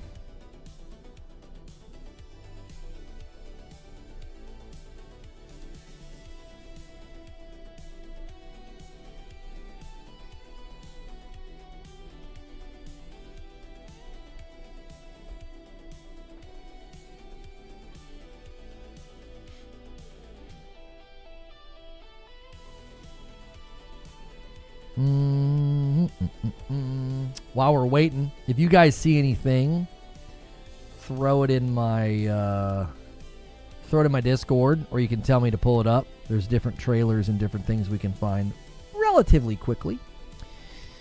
Everybody's going to be pretty tight-lipped in the lead up, though. That's pretty common.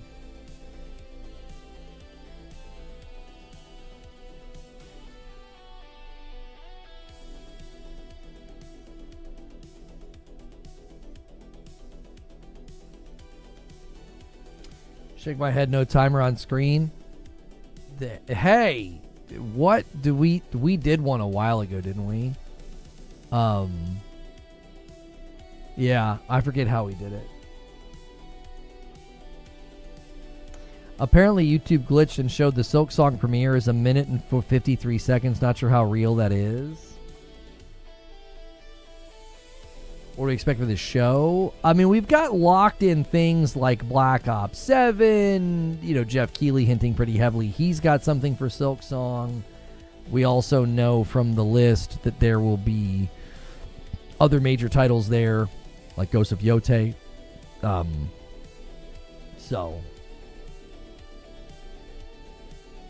Yeah, Resident Evil 9 is there with Capcom. Pragmata's there with Capcom. Yeah.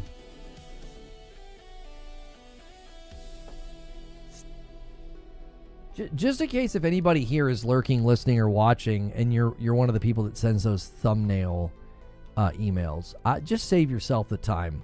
I don't get why people do that. They're like, they basically passively insult your thumbnails, and they're like, I could make you better thumbnails. It's like, oh, you can make my thumbnails look like literally every other thumbnail on the platform that follows the silly, goofy metas? Yeah, no, thank you. Like, our thumbnails are just fine. They're always like, yeah, your thumbnails aren't very good. I could make you some. And then they always have samples of their work, and it's like, oh, wow, you could make my channel look indistinguishable from like every other channel in existence.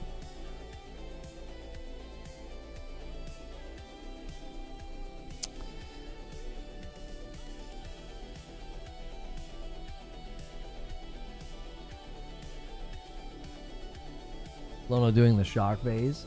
Well, it's always like the terrible big text and the high contrast colors, and it's like, it all looks like, you know, some Fortnite creator that's like, you know, skins leaked, you know. It's like, I don't need my thumbnails to look like that. Our thumbnails are well manicured here at Reforge. That's exactly right. I get probably 2 of those a day. When's the live start? About an hour and a half. I get about a couple of those a day, 2 or 3 a day. And then I get sponsored offers for Raid Shadow Legends.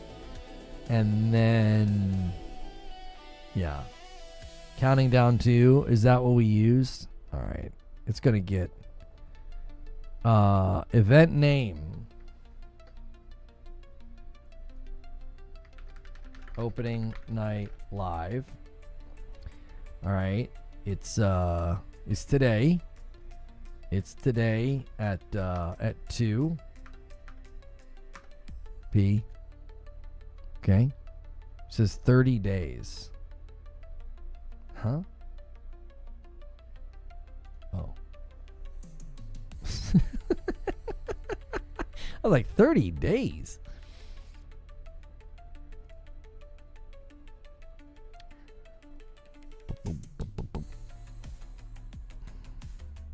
All right. I got it. I got it, you buttheads. All right, here we go. All right, we're going to go over here. We're going to add a browser. We're going to go like this. There we go.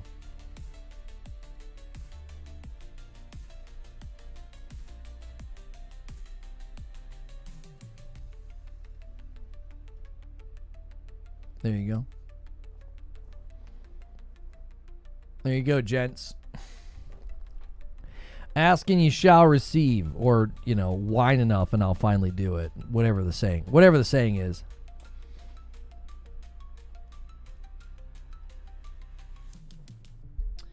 Want to do the raid sponsorship? I don't do sponsors with products that I don't believe in or feel comfortable with, and I'm not comfortable with their monetization practices.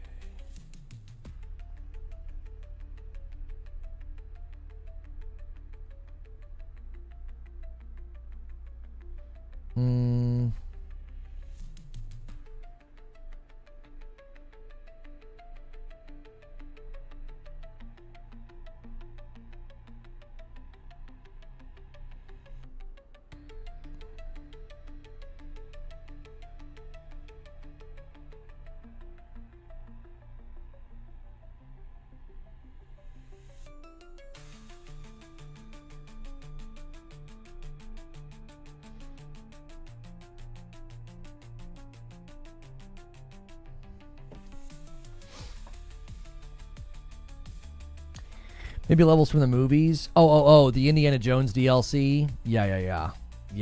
They could do some cool stuff from the movies for sure. I'll definitely put a Raid Shadow Legends sponsor on an upload. No. Why not just get a little extra cash?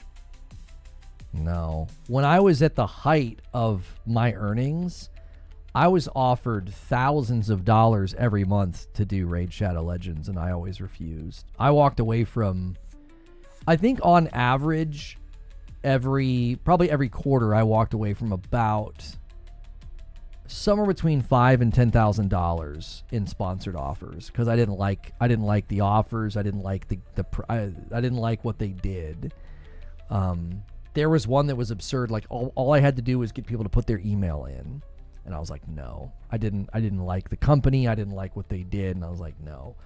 Boosting services was constantly, there were boosting services and boosting platforms that wanted me to do so because I covered Destiny.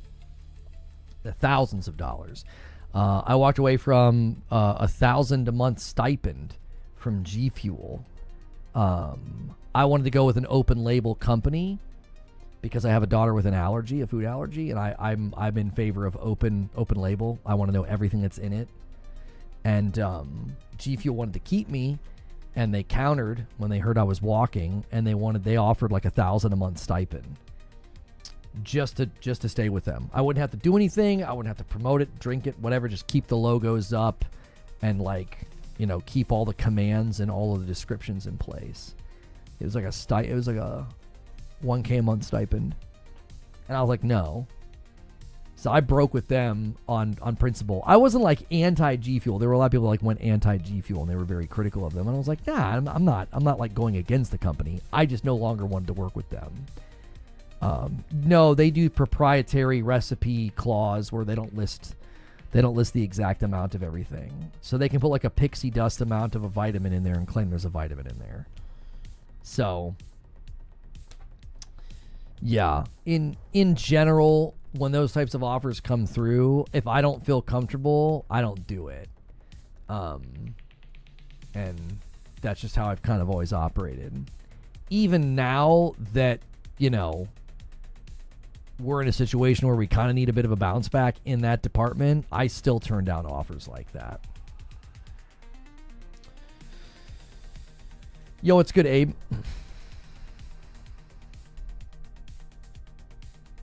Most people may not know this, but I know someone who dated Lono. Oh, really? I've been married for 18 years, so I highly doubt that. You know somebody from like my high school? I don't think anybody was calling me that in high school, brother. I didn't do a whole lot of dating after high school. I've been married a long time, bro. That was funny. I know somebody that dated him.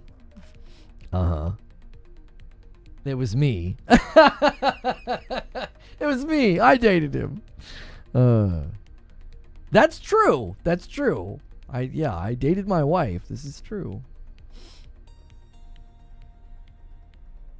Better man than me, I would take all the sponsors. Which brings me to our sponsor, War Thunder. Yeah, I mean, we're obviously trying to get sponsors that, we would want to work with. We are working with Gamer Advantage. We're working with I was unwilling to work with this company until they sent me some samples. So we do work with Control, their meal replacement. Their shakes are great, and the nutritional value is actually very good for meal replacers. We work with Sprecher Soda. We work with Gamer Advantage glasses. We work with Into the AM t-shirts. We work with a handful of companies. Yeah, I worked with NordVPN in the past. Yeah, I did. Yep. I did, in fact, work with them.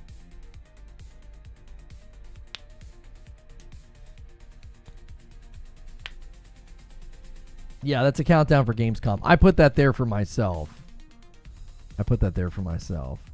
So I could put it in the scene.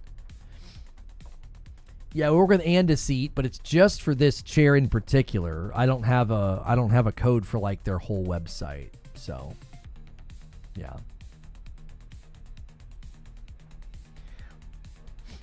That's one of the reasons people are critical of this. Everybody has different views of how content creators should conduct their business, which is fine. I mean, don't support somebody if you don't like the way they conduct their business. That's why I really try to impress upon people. We're a fan-funded operation. I mean, you guys are the sponsors of what I do. I do this full-time. I provide for my wife and 2 kiddos, and it's because of direct user support. There are many people that have been very, very successful doing that on Patreon, and we're trying to do that here on YouTube. At some level, it's been a very, very difficult thing to convince people that, hey, $6 a month, you get extra content, you get into the Discord. That is not a high conversion rate on this platform. I think other people have had a lot more success with Patreon for some reason. I don't know why, because that's off of the site, but people seem more accepting of that for some reason. Yeah. The coffee's not a sponsor. That's ours. That's something that's here in the house, and the wife and kiddos ship it to you. That does support us directly as well. If you started a count up timer at the start of the stream, you'd have easier timestamps. How do you figure? I can hit a button on the back end to give myself, like, hey, I know I did this at like 1:35 or whatever, and then I can add it. The problem is you can't add timestamps to the description until later.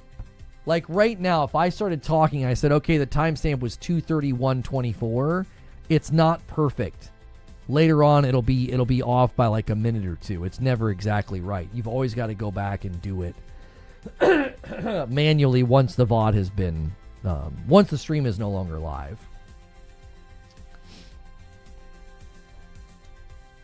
Hope TT Games shows up at Gamescom. There's a rumor, that's another rumor. There's a rumor that Gamescom 2025 Opening Night Live, or throughout one of the events this week, there's going to be a new Lego game, movie based off of Batman, like movie-based Batman is what the leaks or the rumor said. Yeah.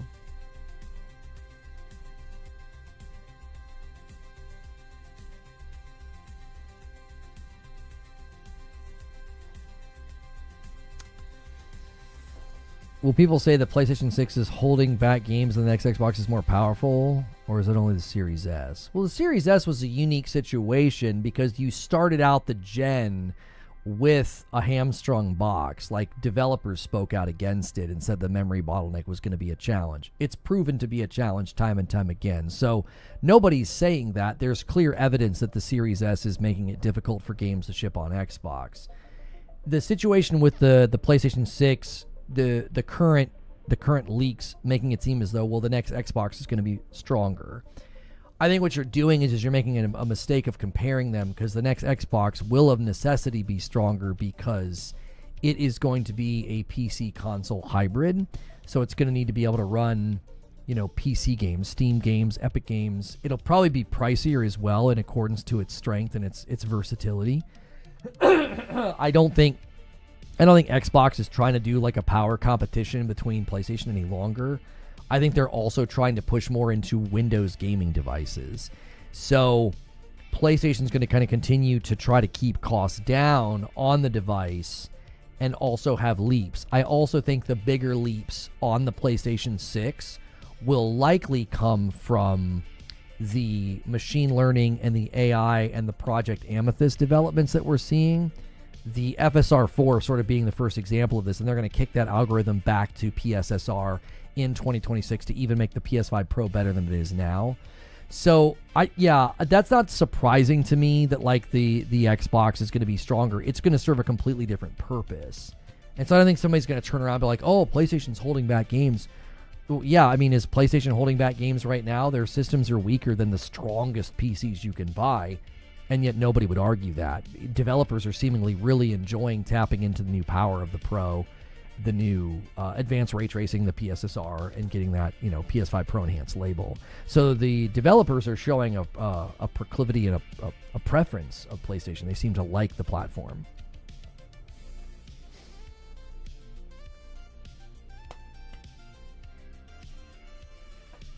It will literally have a modified desktop GPU in it. A new Five Nights at Freddy's. Hello Neighbor 3. Oh, you're thinking, is that a leak, or you're hoping to see that? PS6 not even officially announced yet and likely won't be out for a few years. Specs can change. Well, yeah, people are kind of doing the thing they did last time. They see spec sheets and they're like, yep, Xbox is going to win. And it's like, you guys did that when we walked into this gen, and that turned out to be, laughably and woefully incorrect. So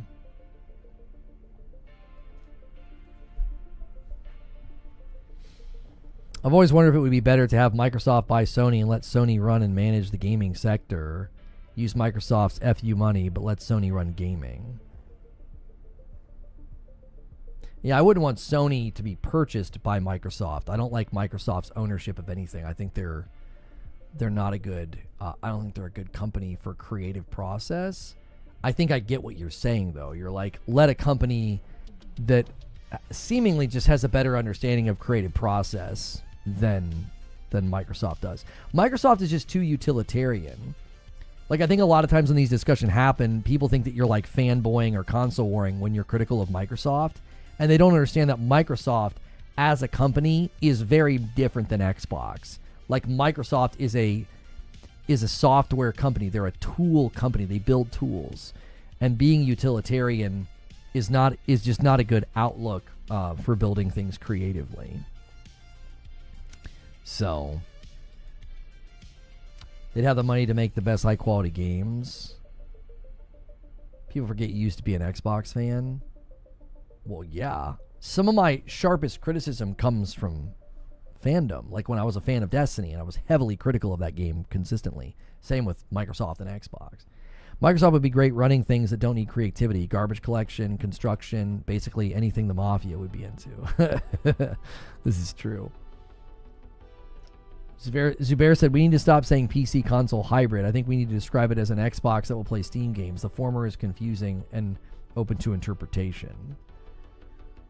I think it makes better sense as to why it would need to be like stronger than a PlayStation, though. Of necessity, the hardware would need to be better.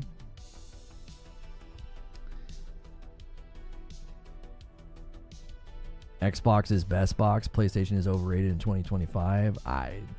I'm not going to try to convince you otherwise. If you think that, man, I hope you're having a great time with whatever you're playing. I don't agree or see it that way at all. I see this as being the most disappointing generation that Xbox has ever had. And I think PlayStation has done a great job, and I've been very satisfied with their games, their publishing efforts, their efforts to bring exclusives to their console, their efforts with the Pro.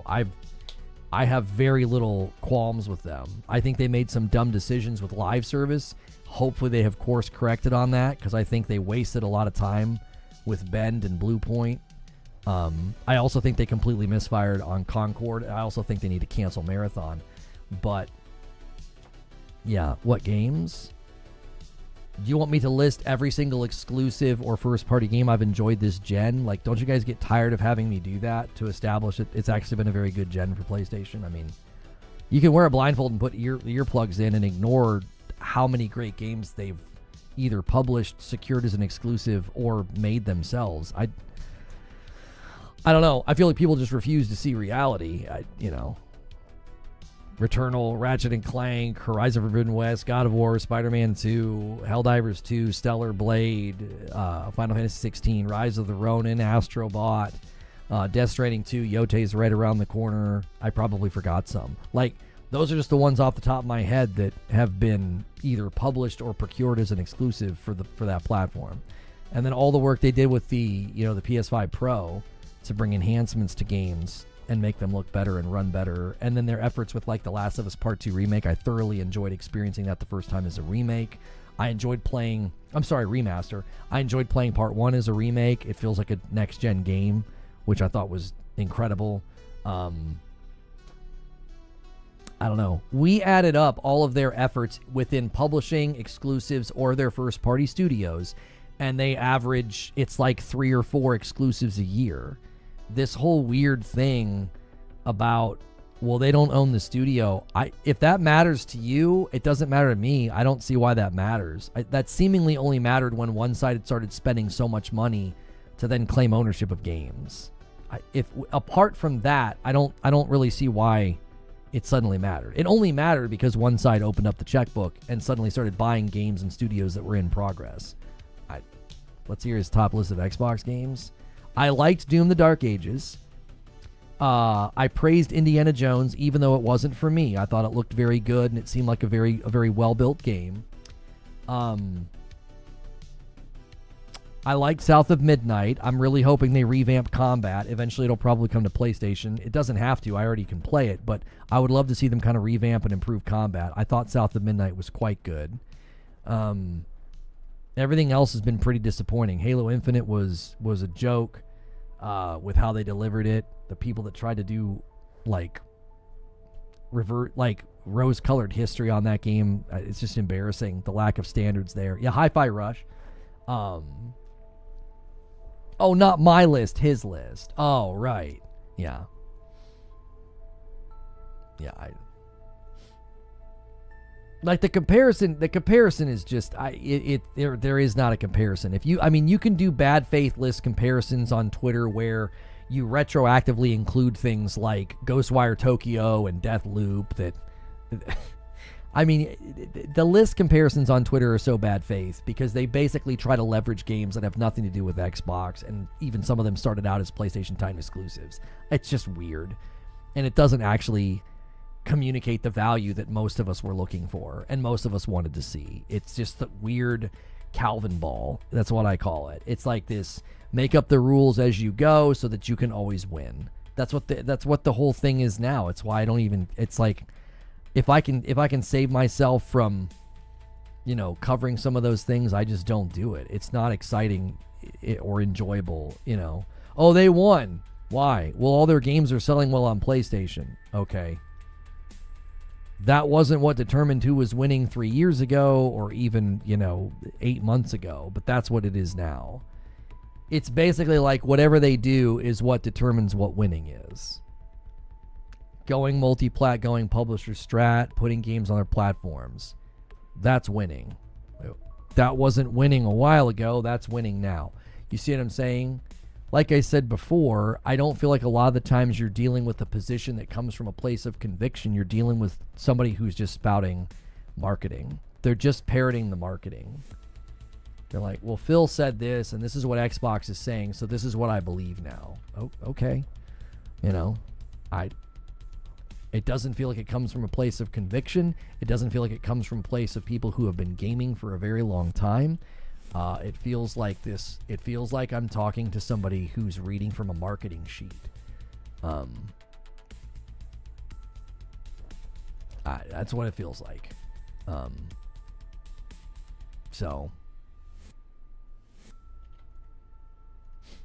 And I think that's why it gets exhausting, is it's like you'll spend the time to ask somebody questions about their position, but it's not genuine and they don't truly believe it. It's fake and see-through, and they're just parroting talking points they've either heard from Twitter, Phil, or a podcast.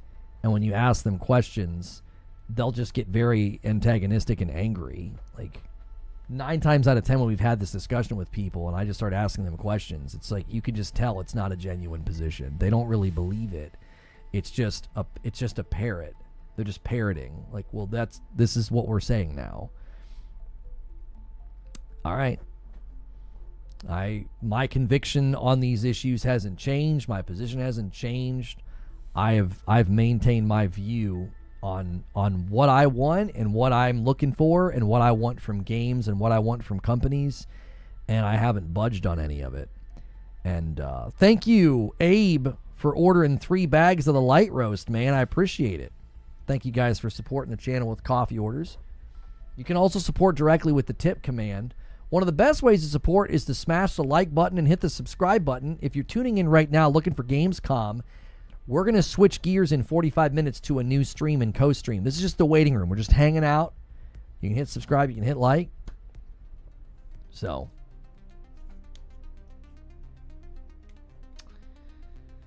you're downloading Wukong. You're re-downloading it thinking there might do the shadow drop of the DLC. Yeah.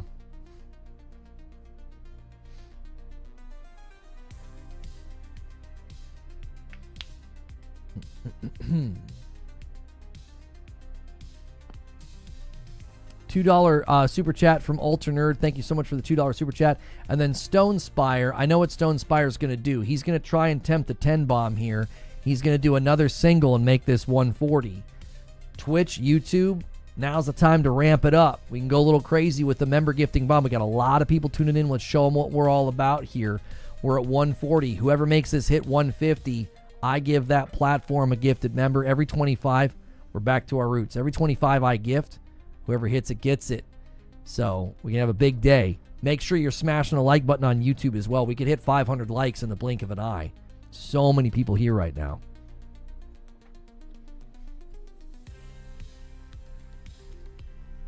$5 super chat from Ultra Nerd.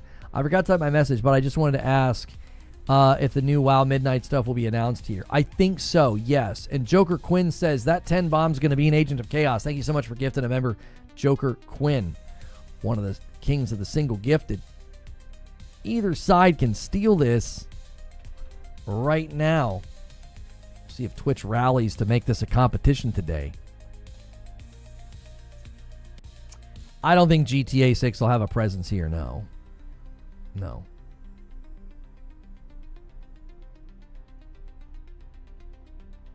There's no bad female samurai. It's historically inaccurate story.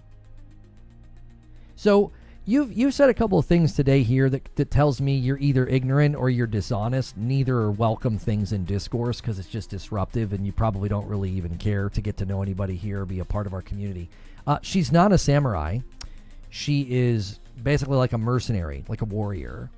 And there's actual history of female samurai, female warriors from that time period. So again, you don't know what you're talking about. At 2 levels, you're ignorant. You're ignorant about the game. She's not a samurai. And you're ignorant about the time period. So, 5 minutes of research would save you the trouble of looking silly and ignorant. I don't know why you would just wear a sign that says, I don't know what I'm talking about. That might save us all the trouble. Have you seen Valve's new game Deadlock got an update? No, I did not see that it got an update. And a $2 super chat from Ultra Nerd. Also watching the stream while playing WoW. Enjoy it. I appreciate it very, very much. What game are you talking about? Ghost of Yotei?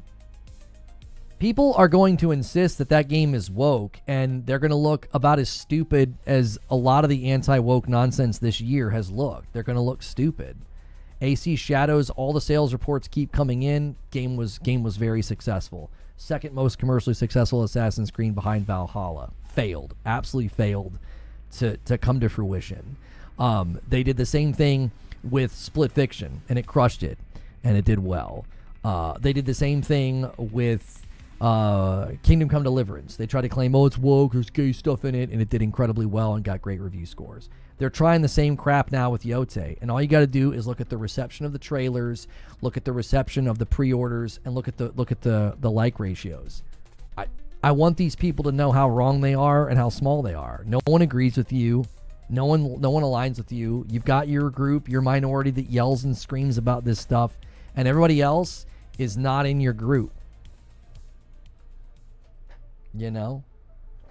Everybody else is not in your group. So this idea, and listen, a lot of the people that were spreading this stuff about Yotei were just spreading straight up misinformation. They were using pictures to act like some new group of people was working on the game. It was a group of the same. It was a picture of the same group of people that worked on Tsushima. People just have straight up told fabrications about that game to drive their narrative and to get clicks. Like, and I told you guys at the beginning of this year, they were going to pick bad targets, they were going to be wrong, and their viewership and their relevancy would suffer, and it's happened.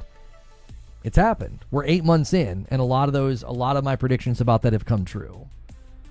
So, yo, Glenn Schofield bumps the line with the 5-bomb. He makes it even easier. We are now 4 away from the next milestone. Poor Stonespire, man. He always sets up those 10-bomb and 20-bomb dunkers, and people have been leaving him hanging.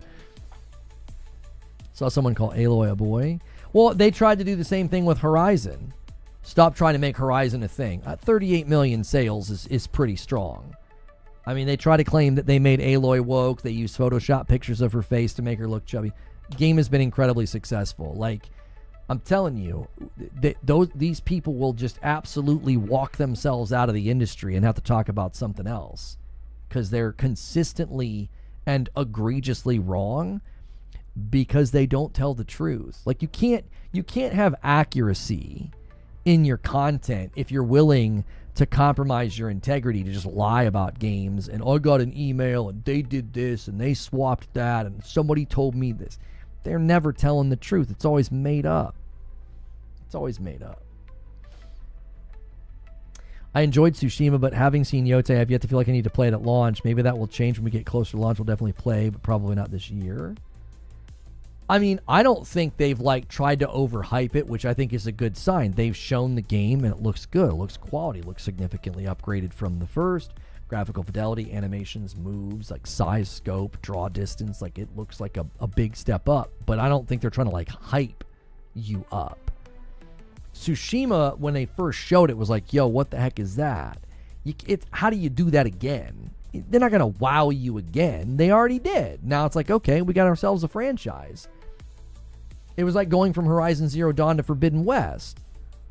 You know, looked good. Looked like an uptick. Looked solid. Looked like a nice upgrade. But it wasn't like, you weren't blown away. Like the first time you saw Horizon and she slides and there's these big dinosaur robot things, you know, that was a huge moment.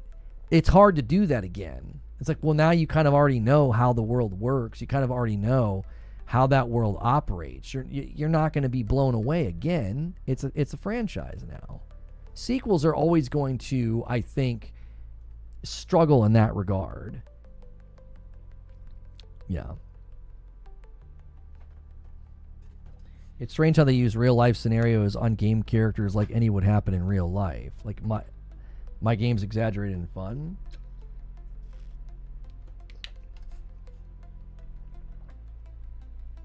I mean, Death Stranding didn't what? You didn't finish your sentence. The whole realistic argument is stupid because they're like, oh, a girl would never be able to take on all these guys. Yeah, I got news for you. Neither would Jin Sakai. You would never walk into these encampments in the way that Jin Sakai does and survive. He'd get obliterated. They would wait for him to focus on one character and just stab him in the back. You'd never turn around fast enough to defend yourself. Like, the entire premise is unrealistic. It's just stupid. It's a video game. Xerox comes in with 38 months. A lot of months. Thank you so much. And that gets us to 147. 3 away from the milestone. Twitch sitting this one out today. It's 49-11 in the contest. I played Zero Dawn at launch and enjoyed it. Didn't play Forbidden West until the PlayStation Plus Extra. Yeah, they're not going to wow you again second time. It's really difficult to do that. Really difficult to do that. Edward Holst with 25 months. It's a Member Plus Silksong special announcement event confirmed. Yep, we looked at that. Excited for one opening night live. Hoping to see updates from Resident Evil 9, Requiem, and Ghost of Yotei. Thank you so much. That puts us at 148. 2 away from the next milestone. Thank you so much.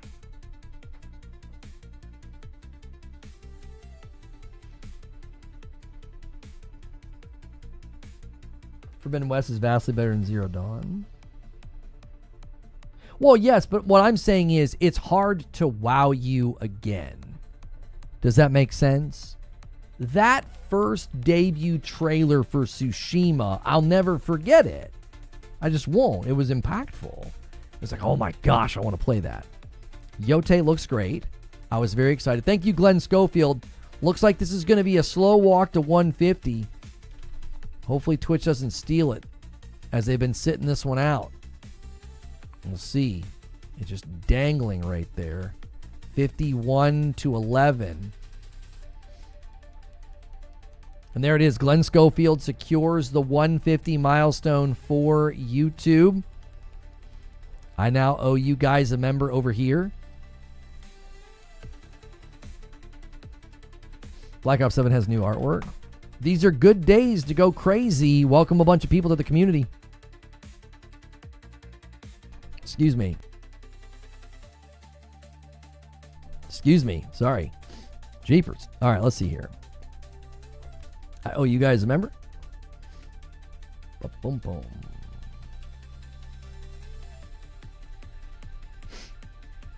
Burning Shores was impressive. Burning Shores was impressive.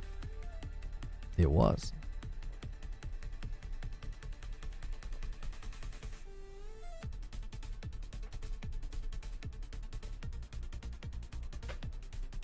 Why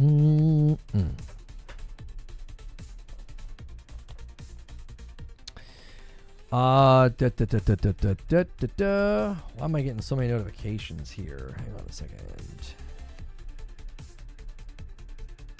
Oh, that's right. It was a short day for my fam. They're already back. I was like, huh? Guys, let's try to get 500 likes on the video. Remember, in about 30 minutes, we are going to switch to a new stream. This is not my official co-stream. Excuse me. This is a waiting room because it hasn't started yet. It has not started yet. So this is a bit of a waiting room. Okay. I tell you what I am going to do. I'm gonna hit some ads, and I'm gonna take a quick break because in 30 minutes we gotta shift gears, and I don't want to have to take the break closer to that 30-minute mark. Okay, I'll be right back. Don't go anywhere. Keep it here. Keep smashing like. Excuse me. Keep smashing like, and check your upgrades as well and your primes. Okay, you can help us hit that goal just with your renewals. I'll be right back.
Oh. I'm back. Yo, CBA7873, thank you so much for picking up your own membership and gifting and taking us to 156. Make sure when you pick up your own membership, though, you want to be at Member Plus or you won't be able to come to all the content. You pick the gifted member tier. So make sure that you do that. If you upgrade now, I'll give you the chance to double dip. Oh, and the super chat goal is going to time out. Oh, we haven't done that in a while. It's actually counting down. I forgot about that.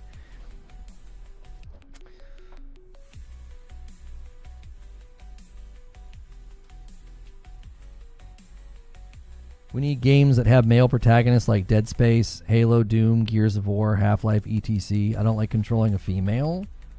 I feel feminine playing as a woman in game.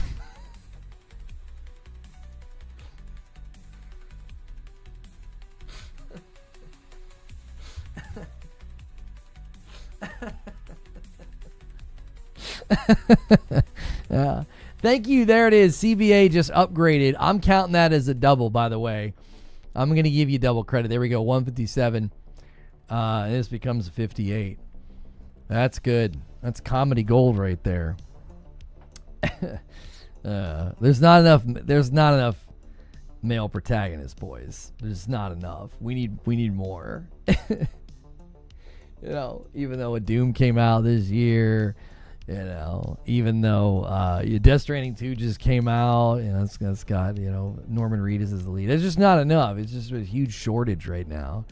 Just not enough dudes out here, you know. It's a huge shortage. Mafia of the Old Country just came out. And the lead's in that as a dude. I mean, it's a big shortage out of here.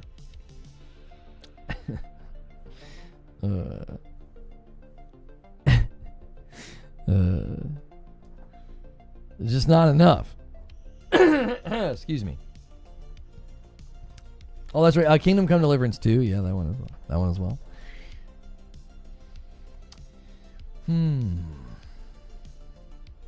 Yeah, Space Marine 2 was last year. Yeah. That was a good one. That was another great one. Enjoyed that one.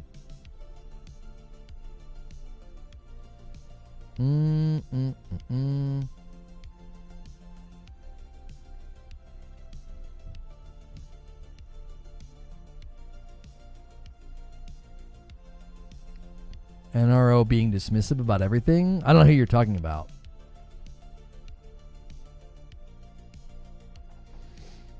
Yo, what's good, Dan? How are you? Oh, here, I'll pause the things that you guys don't like. Hell's Us looks great. Like the demo, but sadly won't meet. You don't think it's going to meet sales expectations? I liked everything but the combat. If they polish up that combat, like everything about Hell is Us is so great, and combat just doesn't feel good. I just couldn't get into a good state with it. It just felt clumsy and awkward. The camera. I like when a game lets you choose your protagonist. I play as a male because I like being immersed. That's it. Nothing to do with how many male or female protagonists are in my games. Yeah, and I think your position is made up. I don't think it's a genuine conviction. I think it's made up. We've been playing games for years where you don't get to choose your protagonist. And my immersion point in the game was never affected by the fact that, like, the guy was a dude. It's like different regions of the world, different skin color, different accents, different physical body builds, and it's like that doesn't. But because we share the same gender, I get immersed more. I think the position's completely made up. I think it's a beard.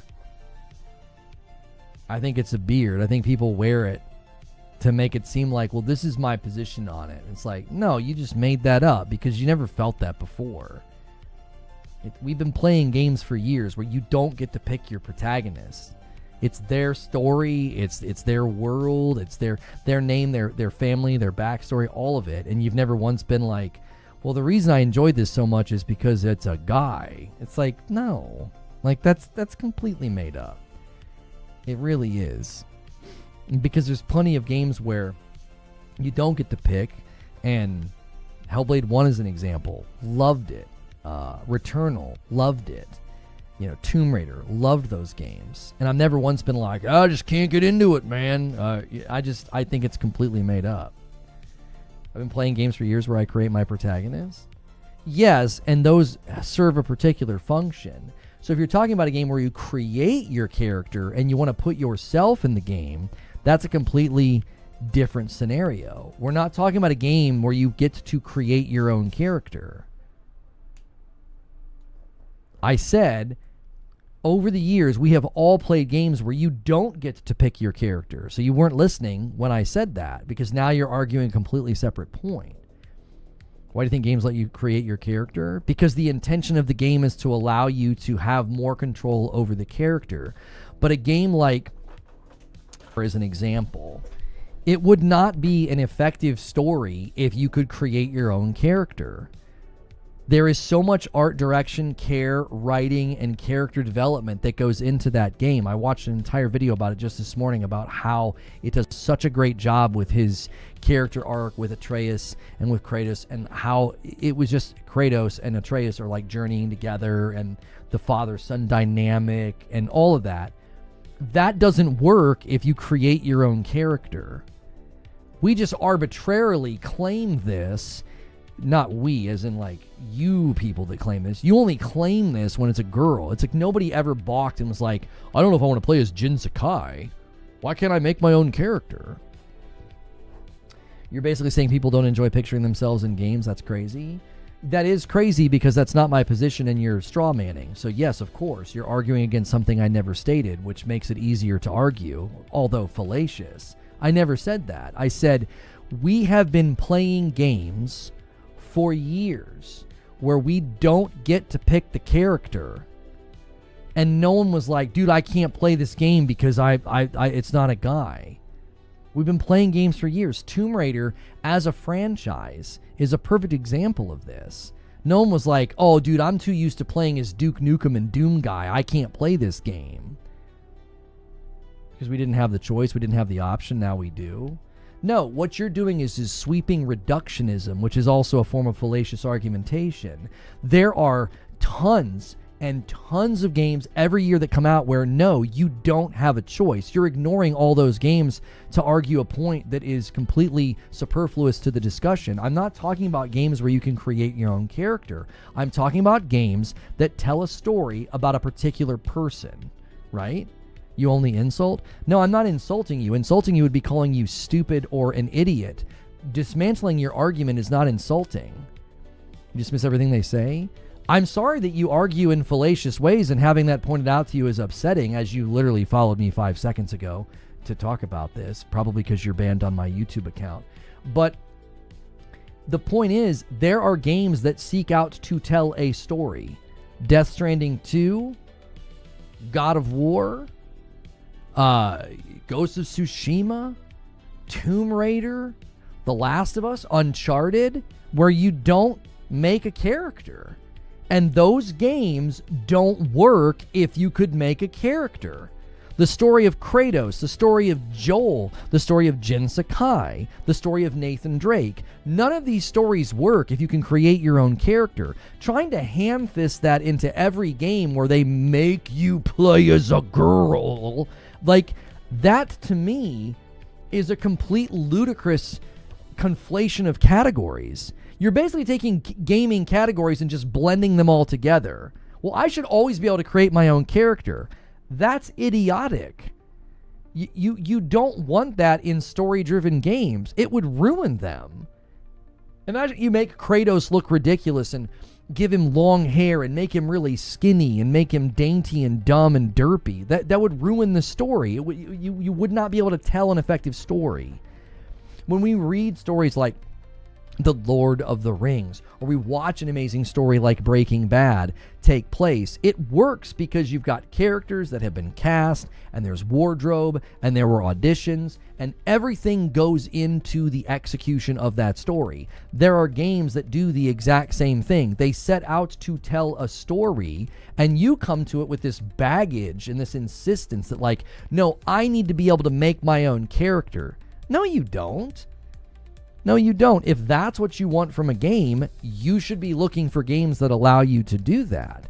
Not games that set out to tell a story about somebody named Aloy, or somebody named Senua, or somebody named Celine, or somebody named Lara Croft. You come to these games with these insistence, like in Ghost of Yotei, a character named Atsu, and you're like, well, why do I have to play as a girl? Why do you ask questions that are not applicable to the game? That's not applicable.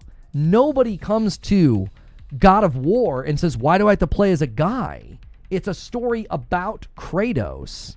So, of course, you're experiencing the game as him. It's his story. It's not an RPG where you get to do a character creator and make the character look exactly how you want.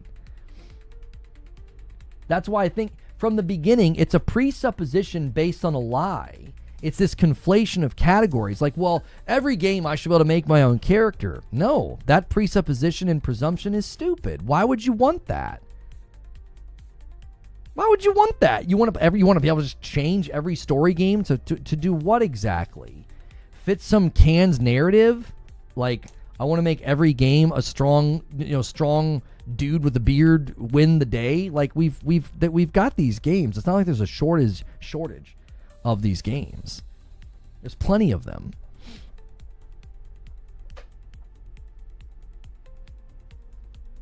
It's madness that you even have to explain this.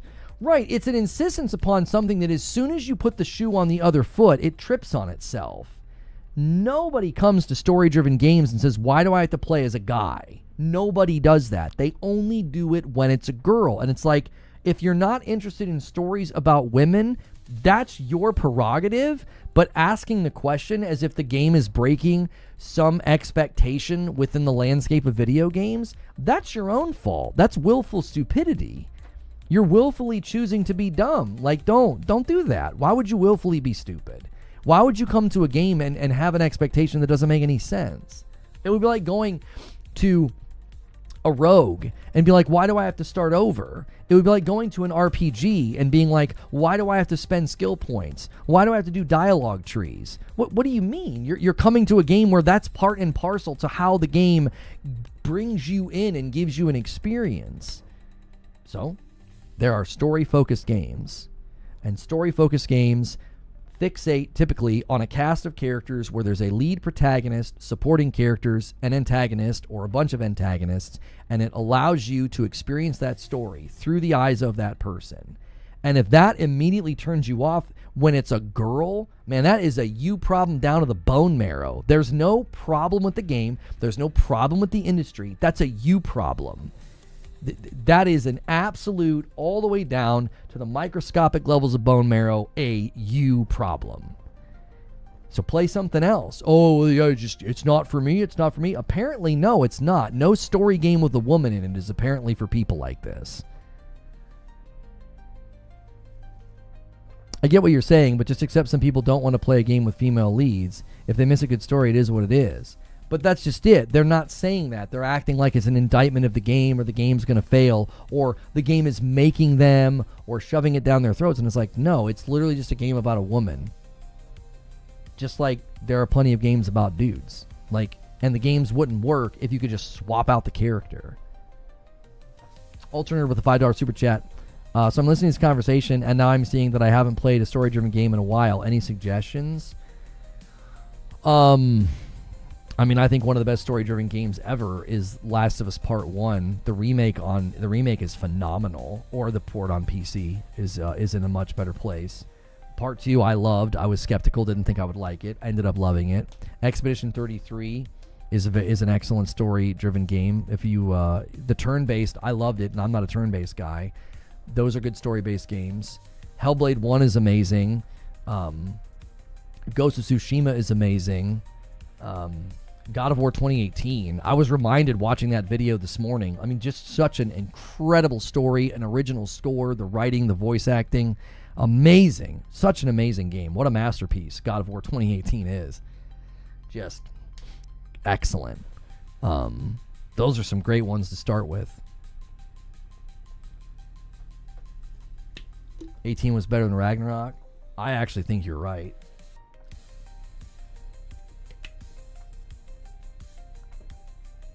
I think the story was stronger, and I don't think that's fair. I think it's harder to make the story better. The story in Ragnarok is excellent, but 2018 is just such excellent storytelling.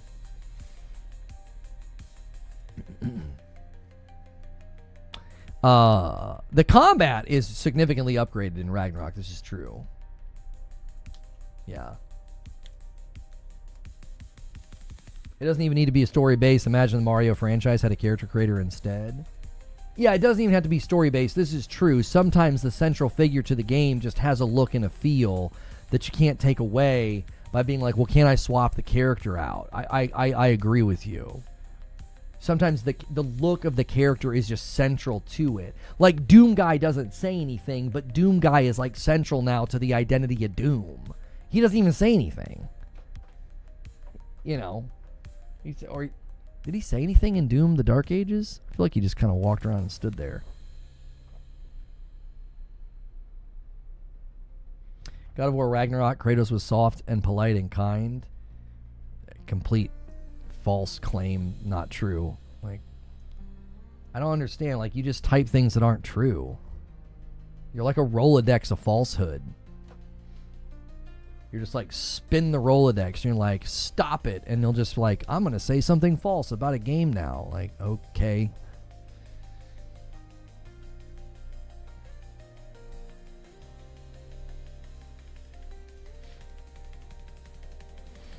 What's interesting is how little people paid attention in God of War 2018 when they utter those complaints. Like, as I watched that story summary this morning from that guy, it was like an hour-long video, I was like, oh, wow. All the belly aching and the gripes and complaining about Kratos going soft in Ragnarok and especially in Valhalla, they were not paying attention at all to the arc of 2018. All they walked away with from God of War 2018 was strong man do strong stuff. And it's like, you were not paying attention one iota to the dialogue that is super consistent in that game. I mean, it is a note that they boom hit all throughout that story.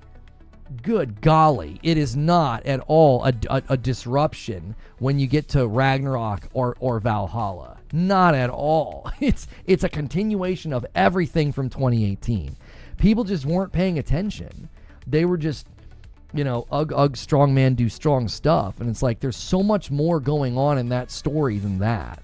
From the very first time that he tells Atreus, don't be sorry, be better, that note and the transformation of that view about being better and how the reflection of like Kratos also wanting to be better and what that meant. He even says in 2018, being needlessly unkind and creating an enemy is not necessary. Like, even in his exchange where Atreus starts to get very arrogant and is being mouthy to people. Did you ever play or beat Hellblade 2? Yes, the week it came out. Kind of amazing looking, sound and acting. Very average. It's the most disappointing game I've played in a long time because I love the first one.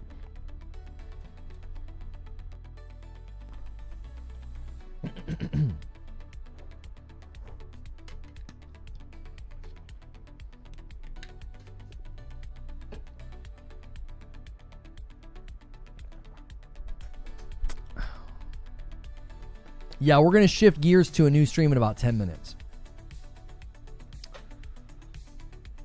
I never gave God of War 2018 a chance because it has Kratos' son in it, and I don't like games where you have to protect or switch between players, but I might give it a shot. You don't play as him in the first one.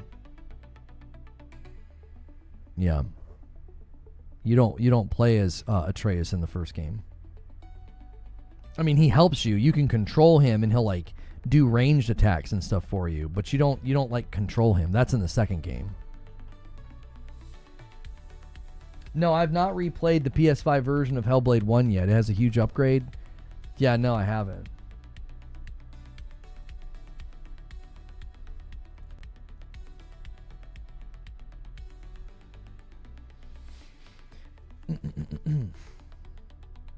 Let's see, it's confirmed no Silksong trailer today. Keighley seems to be hinting that he had something. I don't know. I don't know.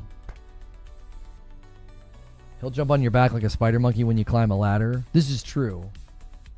He does. Live Expedition 33 music. Yeah. Yeah. That soundtrack is crazy. So good. I've not played Hellblade 1 since I feel feminine swinging a sword with a woman.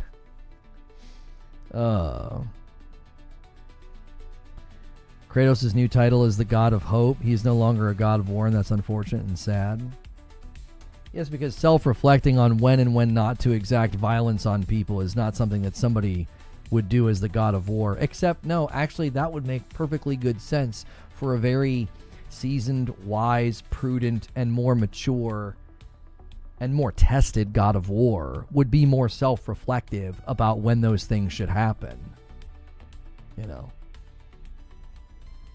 He's not the God of death. He's not the God of violence. He's the God of war.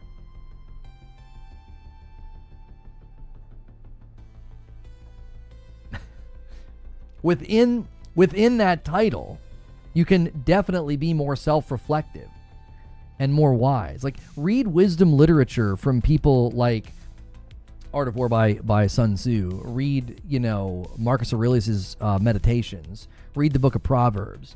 Some of the best leaders and kings and warriors were wise and prudent and measured and thought about when to and when not to go to war. A God of War can embody that same level of wisdom, foresight, prudence, stoic reflection and pausing and being like, wait, like I don't think that's not a denial of him being the God of War. I think people wanted a very one-dimensional God of War, just like yelling violent person, and it's like, well, that's not a very interesting character after a while. There's got to be more going on. And I thought what they do in 2018 in Ragnarok all the way to Valhalla is just an absolute tour de force of excellent storytelling and character progression. War isn't about violence. War is about knowing when to strike and when not to. That's right. If I had to choose, where would he go? I don't really have a strong opinion on it. Egypt is fine with me.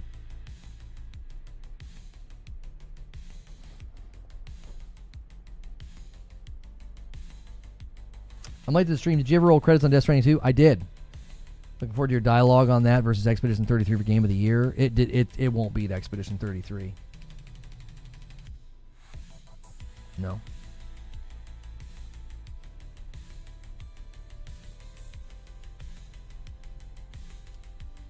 Tell me you're a child without telling me you're a child. People that don't know about being a father, leader, or better human being. It was a continuation of that thought, Sven. Dudeness said people that don't know about being a father, leader, or being or a better human being. He's defending Kratos' arc. He used to be a big ball of rage. I love what they did to him in the new games. You think Death Stranding will get Game of the Year? No. Nothing's beating Expedition 33. Nothing. It's not possible, I don't think.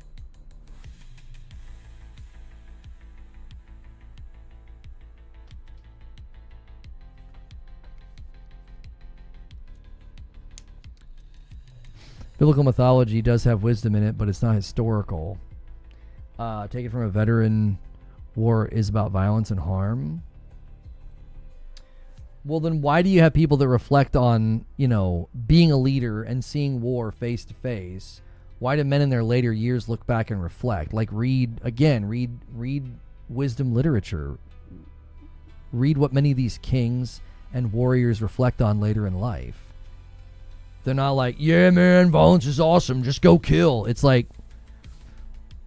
there's usually a much more measured, prudent presence to their thoughts on war and killing. It does something to them. They don't get to the end of their life and just feel like there's just still some bloodthirsty zealot like wanting to just conquer. There's usually a lot of reflection, a lot of insight, and a lot of wisdom.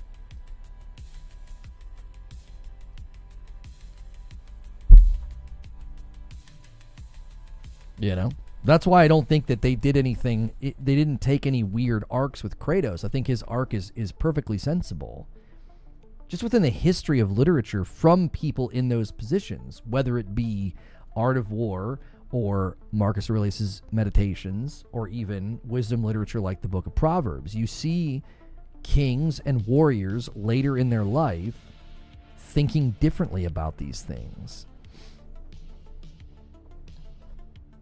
I don't think they betrayed like Kratos' past. If anything, they honored it by elevating it above just wanton violence and killing, and they elevated it to something that was transformative and informative to his view of the world, and himself and what he did. And he doesn't even abandon the idea that he's a mechanism and a monster. He doesn't even abandon that idea. In God of War 2018, he basically says, I'm no longer your monster. So he doesn't even abandon that idea. It's just like, I'm going to choose when and how I am a monster.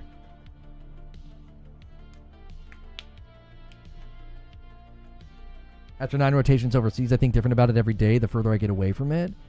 Yeah, why not elevate what you've been through and what you've seen and had to experience to something that's informative to you and makes you a wiser man, a more prudent man, a more measured man?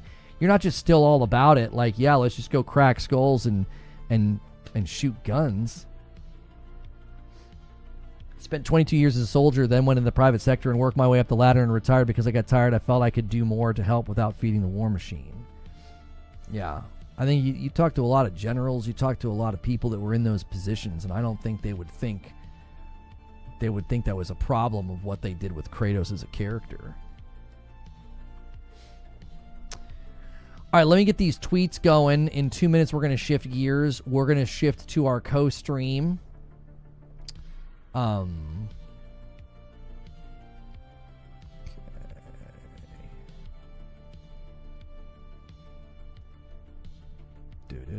Do.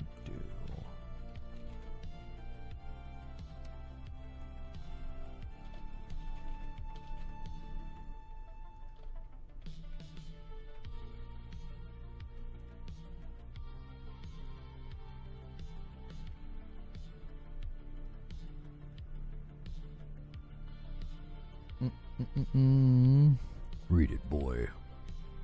Yeah, even just in 2018, when he stops calling him boy, when he finally calls him Atreus, when he finally calls him son, these are pretty significant moments that shows the exterior is changing and softening and thinking differently, behaving differently.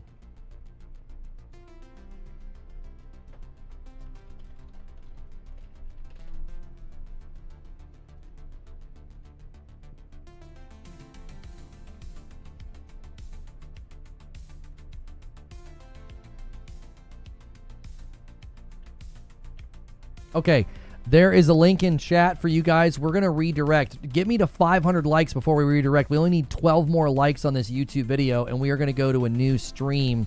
Let me see if I can get the thing pulled up here so I can have, like, my crop going. Yeah, here we go. Let's do this. Let's go here. No. Let's go here. Okay. Pre-show starts in 5 minutes. All right, so you guys have a link in chat. I'll also redirect you. Thank you so much for checking out this video. If you are watching this later, this was my co-stream of Gamescom Opening Night Live. We are one of the official co-streams of the event. Now, I will warn you, There will likely be muted sections in this broadcast. I have no control over that. A lot of these people are using copyrighted music in their trailers still to this day. I don't know why they do that, but they do. And then I have to mute them, because if not, it really, really hurts my video and my past broadcasts. So you want to be here live for these events. If you can't be here live for these events, I am sorry about the mutes. I try to keep them as minimal as I can. I'm going to end the previous stream and bring people over with redirect. We had a great waiting room stream where we were just kind of hanging out and